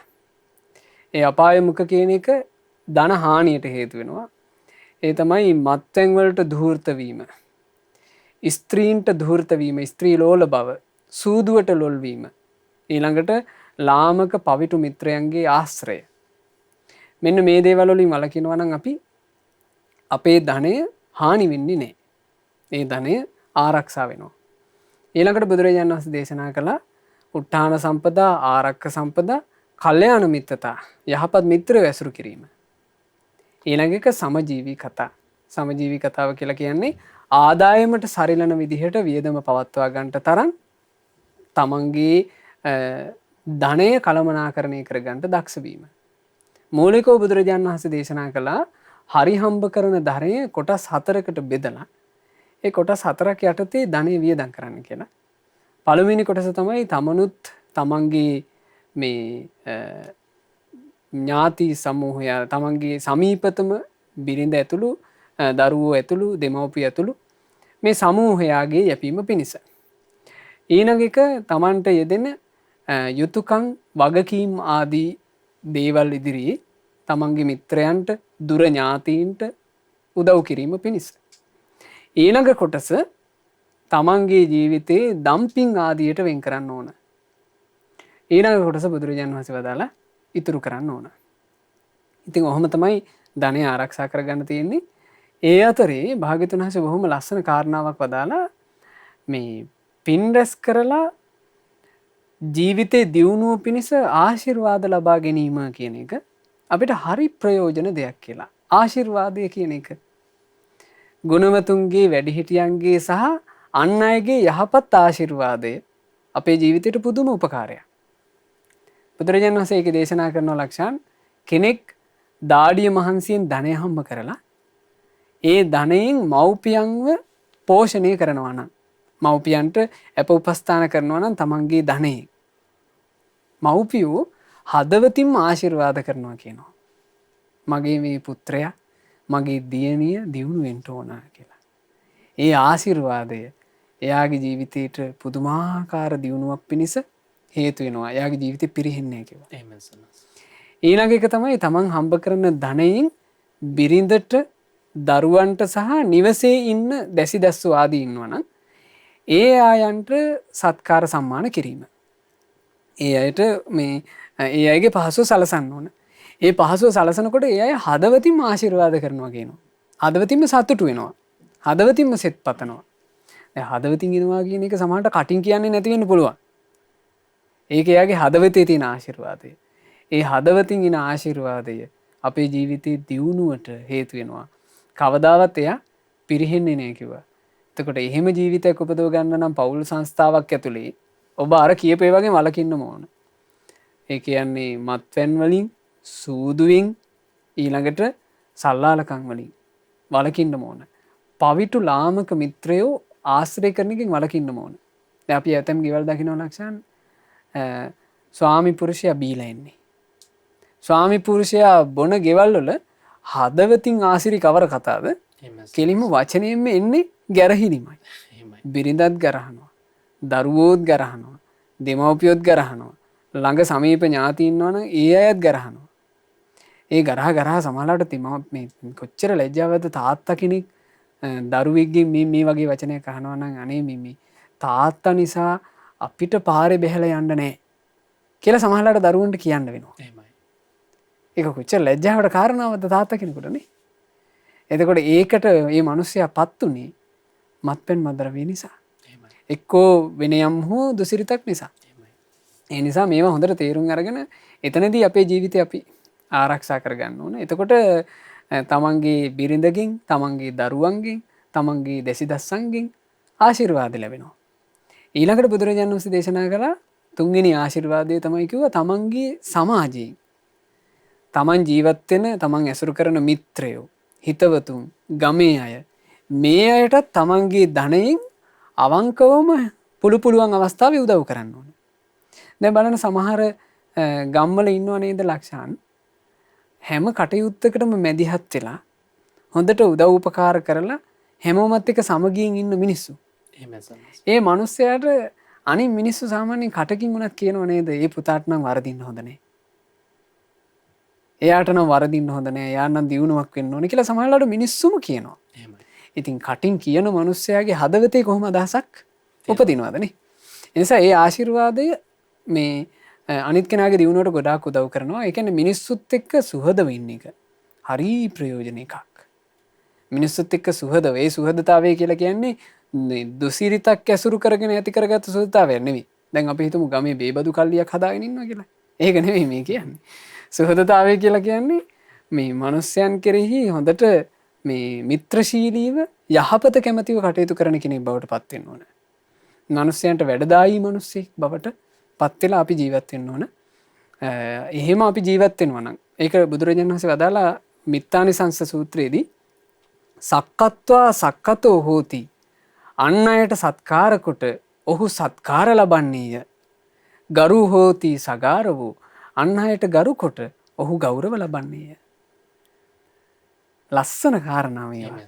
දැන් සාමාන්‍ය සමාජයෙන් අපි ගරු සත්කාර බලාපොරොත්තු වෙනවනේ. බලාපොරොත්තු වීම නෙමෙයි කරන් තියෙන්නේ. අන් අයට ගරු කිරීම. අන් අයට සත්කාර කිරීම. අන් අයට ගරු කරනවා නම්, අන් අයට සත්කාර කරනවා නම් ඒ අයගෙන් පෙරලා ලැබෙන්නේ ගරු සත්කාර. මට මතකයි එක සිදුවීමක් තියෙනවා ලක්ෂණ. රජ කෙනෙකුයි පුරෝහිතයයි ඒ දෙන්න වෙස්වලාගෙන නගර චාරිකාවේ ගියා කියනවා. ඒ කාලේ රජවරුව කරනවනේ අර රටේ කවුරු හරි කැරැල්ලක් උපද්දන අදහස් වලින් යුක්තද කියලා බලන්න. රජවරු වෙස්වලාගෙන යනවා. දැන් පුරෝහිතයත් එක්ක තමයි ගියේ. දැන් මහරජුරු මේ එක පැත්තකින් යනවා, පුරෝහිත අනිත් පැත්තේ යනවා වෙස්වලාගෙන. හම්බෙන මිනිහා පුරෝහිතට හිනහ වෙනවා, ඔළුව නවනවා. මේ රජාට එහෙම එකක් නැහැ. රජා කල්පනා කළා මේක හරි වැඩක් නේ. මට ආනුභාවයක් නැවද්ද? මේ පුරෝහිතයා වෙස්වලාගෙන ඉඳලා මිනිස්සු හිනහ වෙනවනේ. කියලා රජුරෝ බොහොම මේ කනස්සල්ලටපත් වුණා. අර චාරිකාවෙන් පස්සේ රජුරුවන්ගෙන් අහනවා පුරෝහිත, මේ රජතුමනි ඔබ මේ චාරිකාවේ ගිහින් ආවට පස්සේ කනස්සල්ලෙන් මොකෝ මේ කියලා ඇහුවා. එතකොට කියනවා නෑ පුරෝහිතය, මේ ඔහේට දකින මිනිහා හිනහ වෙලා ඔළුව නැමුවනේ. මට එහෙම එකක් ලැබුණේ නෑනේ කිව්වා.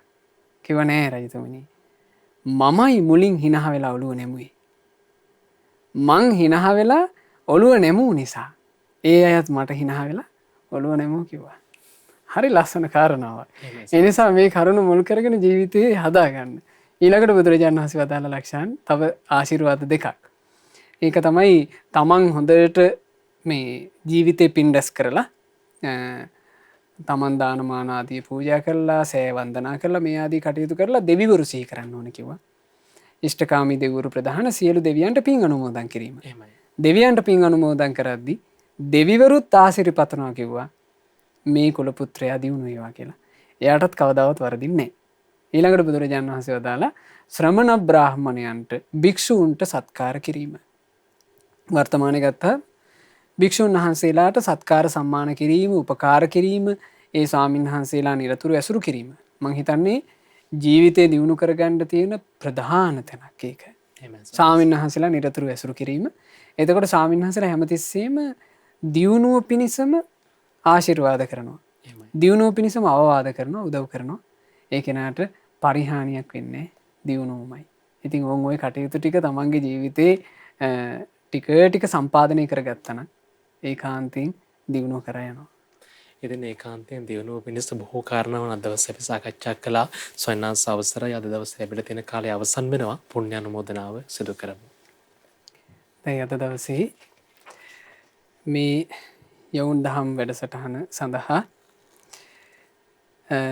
දායකත්වයන් දරනු ලබන්නේ මාර්තු මාසේ 30 වෙනි දින 23 වෙනි ජන්මදිනයේ යෙදුණු සසිඳු කොඩිප්පිලි පුතණුවන්ට සහ මාර්තු මාසේ 31 වෙනි දින ජන්මදිනයේ යෙදුණු උපුල් කොඩිප්පිලි ස්වාමි පුරුෂයාට නිදුක් නිරෝග සුව දීර්ඝායුෂ ප්‍රාර්ථනා කරන අදහසින් ඒ පවුලේ සියලු දෙනා විසින් ඉතින් අද දවසේ අපි ජීවිතයේ යහපත පිණිස හේතු වෙන බොහෝ කාරණා මේ වැඩසටහනේදී කතා කළා, ධර්මයේ ඉගෙන ගත්තා.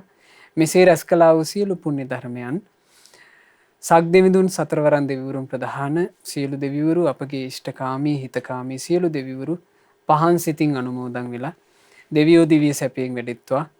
අපි හැම දිනාට ඒ සියලු දෙවියන්ගේ ආශිර්වාදත්, රැකවරණත්, උපකාරත් නොඅඩුවම සලසා දිත්වා. සාදු සාදු සාදු. රැස් කළා වූ සියලුම පුණ්‍ය ධර්මයන් අපේ ජීවිතවල යහපත වෙනුවෙන්ම අපිට නිරන්තරයෙන් අවවාද අනුශාසනා කරන බුදුරජාණන් වහන්සේගේ නිර්මල ශ්‍රී සද්ධර්මයේ ඊටා පැහැදිලිව අපිට ඉගෙන ගන්නට මේ යුගයේ අපිට ඒ සඳහා සියලු අවකාශ සලසා දුන් අපගේ ගුරු දේවෝත්තම අපි හැම දෙනාගේ කල්යාණ මිත්‍ර පරම පූජනීය පින්වත් ලොකු ස්වාමීන් වහන්සේට මේ සියලු පින් අනුමෝදන් වෙලා නිදුක් නිරෝග සුව සැලසේවා, දීර්ඝායුෂ සැලසේවා. ගෞතම සාසනය තුලම චතුරාර්ය සත්‍ය ධර්මයේ පරිපූර්ණ වශයෙන් අවබෝධ කරන්ට වාසනාව ලැබෙත්වා. සාදු සාදු සාදු. රැස් කළා වූ සියලු පුණ්‍ය ධර්මයන්ගේ ආශිර්වාදය, උතුම් තෙරුවනේ ආශිර්වාදය, සියලු දෙවි දේවතාවුන් වහන්සේලාගේ ආශිර්වාදය, 23 වෙනි ජන්මදිනයේ යෙදුණු පින්වත් සසිඳු කොඩිප්පිලි පුතුණුවන්ටත්, ඒ වගේම උපුල් කොඩිප්පිලි මහත්මයාටත් මේ සියලු දෙනාට සැලසිලා නිදුක් නිරෝග සුව සැලසේවා, දීර්ඝායුෂ සම්පත් සැලසේවා. කිසි කරදරයකින්, බාධාවකින්, හිරිහැරයකින්, පීඩාවකින් තොරව ඒ අයට තමන්ගේ ජීවිතයේ සියලු කටයුතු ਸਰව ප්‍රකාරයෙන්ම සඵල කරගන්නට, සාර්ථක කරගන්නට වාසනාව ලැබේවා. මේ ගෞතම සාසනය තුල චතුරාර්ය සත්‍ය ධර්මය අවබෝධ කරගන්නටත් වාසනාව ලැබෙත්වා කියලා අපි සෙත් ප්‍රාර්ථනා කරනවා. නමින් මිය පරලොව ගියා වූ KDC පෙරේරා පියාණන්ටත්, ඩැනී වනිගසේකර පියාණන්ට සහ UG සෝමා මෑණියන් ඇතුළු ඒ පින්වතුන්ලාගේ නමින් මිය ගිය සියලු ඥාතීන්ට පින් අනුමෝදන්ව ඥාතීන්ගේ පරලොව ජීවිතේ ඒකාන්තයෙන්ම සැපයට පත්වෙත්වා කියන අදහසින් ඥාතීන්ට පින් අනුමෝදනා සිදු කරන්න. සුජීවත්ව සිටින හල්ලින්න ලොකුගේ සෝමාවතී මෑණියන්ට, ලොකු අක්කා ඇතුළු ඒ පවුලේ සියලු දෙනාට, නංගී ඇතුළු පවුලේ සෑම සියලු දෙනාට, සමරකෝන් පවුලේ සුජීවත්ව සිටින සියලු දෙනාට මේ සියලු පුණ්‍ය ධර්මය අනුමෝදන් වෙත්වා. අද ධර්ම දානමය පින්කම සිදු කරන ඒ පින්වත් හැම දෙනාට මේ ධර්ම දානමය පින්කම ගෞතම සාසනය තුල සුවසේම ධර්ම අවබෝධ කිරීම පිණිසම හේතු වාසනා වෙත්වා කියලා අපි සෙත් ප්‍රාර්ථනා කරනවා.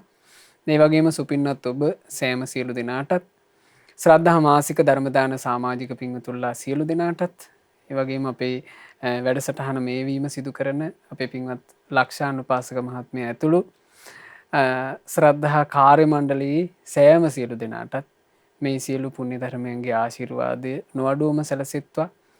අද දවසේ වැඩසටහනට දායකත්ව දරමින් ධර්ම දානමය පින්කම සිදු කරපු පින්වතුන්ලා ප්‍රධාන සියලු දෙනාට නිදුක් නිරෝග සුව, දීර්ඝායුෂ සැලසේවා. කරන කියන රැකී ආරක්ෂා ආදිය, දූ දරුවන්ගේ අධ්‍යාපන කටයුතු ආදිය, මේ ආදී සියලු යහපත් දේ ਸਰව ප්‍රකාරයෙන්ම සඵල වේවා. නිදුකින් සුවසේ දහම් මඟ දියුණු කරගන්නටත්, පින්දහම් රැස් කරගන්නටත් මේ ඇසූ ධර්ම කාරණා මූලික කරගෙන තමන්ගේ ජීවිතේ ਸਰව ප්‍රකාරයෙන්ම සැපවත් වූ ජීවිතයක් බවට පත් කරගන්නටත් හැම දිනාට වාසනාව ලැබේවා. මේ ගෞතම සාසනය තුල චතුරාර්ය සත්‍ය ධර්මය අවබෝධ කරන්න සියලු දෙනාට වාසනාව ලැබෙත්වා. හැම දිනාටම තෙරුවන් සරණයි. නමෝ බුද්ධාය. අද දවසේදීත් දහම්මග තුල, ජීවිතය තුල අපව සුරක්ෂිත කරන්න බොහොම කරුණාවෙන් අපිට ධර්මයේ කියා දුන්න අපේ පින්වත් ස්වාමීන් වහන්සේට අපි පුණ්‍ය අනුමෝදනා කරමු. අද දවස මුළුල්ලෙහි ශ්‍රොදර උපවාහණයෙන් ලක්වර ගුවන්විදුලින් අපි යම් පිනක් රැස් කරගත්තාද, ඒ වගේම මේ වැඩසටහනෙන් අපි යම් පිනක් රැස් කරගත්තාද, ඒ සියලු පුණ්‍ය ධර්මයන් අපේ පින්වත් ස්වාමීන් වහන්සේට අනුමෝදන් වෙත්වා. පින්වත් ස්වාමීන් වහන්සේ දුක් වෙත්වා, නිරෝගී වෙත්වා. මේ ගෞතම සම්බුදු සසුනේදීම උතුම් වූ චතුරාර්ය සත්‍ය ධර්මයේ සුවසේම අවබෝධ කරගන්නටම සියලු පුණ්‍ය ධර්මයන් හේතු වේවා, වාසනාව වේවා. සාදු සාදු සාදු. ඉදින් අද දවසේදී යෝන් දහම් වැඩසටහන ඔබ වෙත ගෙනෙන්න පැතිබර දායකත්වයන් ලබා දුන්න මාර්තු මාසයේ 30 වන දින 23 වන ජන්මදිනයේ යෙදුණු සසඳු කොඩිප්පිලි පුතුණුවන්ට සහ මාර්තු මාසයේ 31 වන දින ජන්මදිනයේ යෙදුණු උපුල් කොඩිප්පිලි ස්වාමිපුරුෂයාට නිදුක් නිරෝගී සුවපත් භාවයේ සහ දීර්ඝායුෂ ප්‍රාර්ථනා කිරීම පිණිස පවුලේ පින්වන්ත හැම දෙනා එකතු වෙලා තමයි දායකත්වයන් ලබා දුන්නේ. ඉතින් මේ උතුම් බලාපොරොත්තු ඇතිව ජීවිතේ තරුණ වයසේ තවමත් ගත කරන පින්වන්ත පිරිසක් තමයි ඉතින් මේ ඉදිරියෙන් දායකත්වයන් එකතු කරන්නේ. ඉතින් ඔබටත් පුළුවන් ඉදිරි දවසක දායකත්වය ලබා දෙන්න යෝන් දහම් වැඩසටහනට. ඒ ගැන විස්තර දැනගන්න කතා කරන්න මේ අංකයට 071 232 88 87ට. එhmenan මේ මතක් කිරීමත් එක්කම අපි අද දවසට මේ ලෙසන් සමුගන්නවා. සූදානම් ලබන සතියේත් සුපුරුදු වේලාවටපත් එක්ක එකතු වෙන්න. ඉතින් අපි ප්‍රාර්ථනා කරන්නේ සියලු කටයුතු සාර්ථක කරගන්න තෙරුවනේ ආශිර්වාදයේ මේ පිනේ පුණ්‍ය අනුමෝදනාව ඔබේ ජීවිතයට යහපත පිණිසම හේතු වාසනා වේවායි කියා. ඒ භාග්‍යවතුන් වහන්සේට අපගේ নমස්කාරය වේවා. නමෝ බුද්ධාය. මෙවැනි වටිනා ධර්ම දේශනා ශ්‍රවණය කිරීමට ශ්‍රද්ධා ඩේලි YouTube චැනලය සබස්ක්‍රයිබ් කරන්න.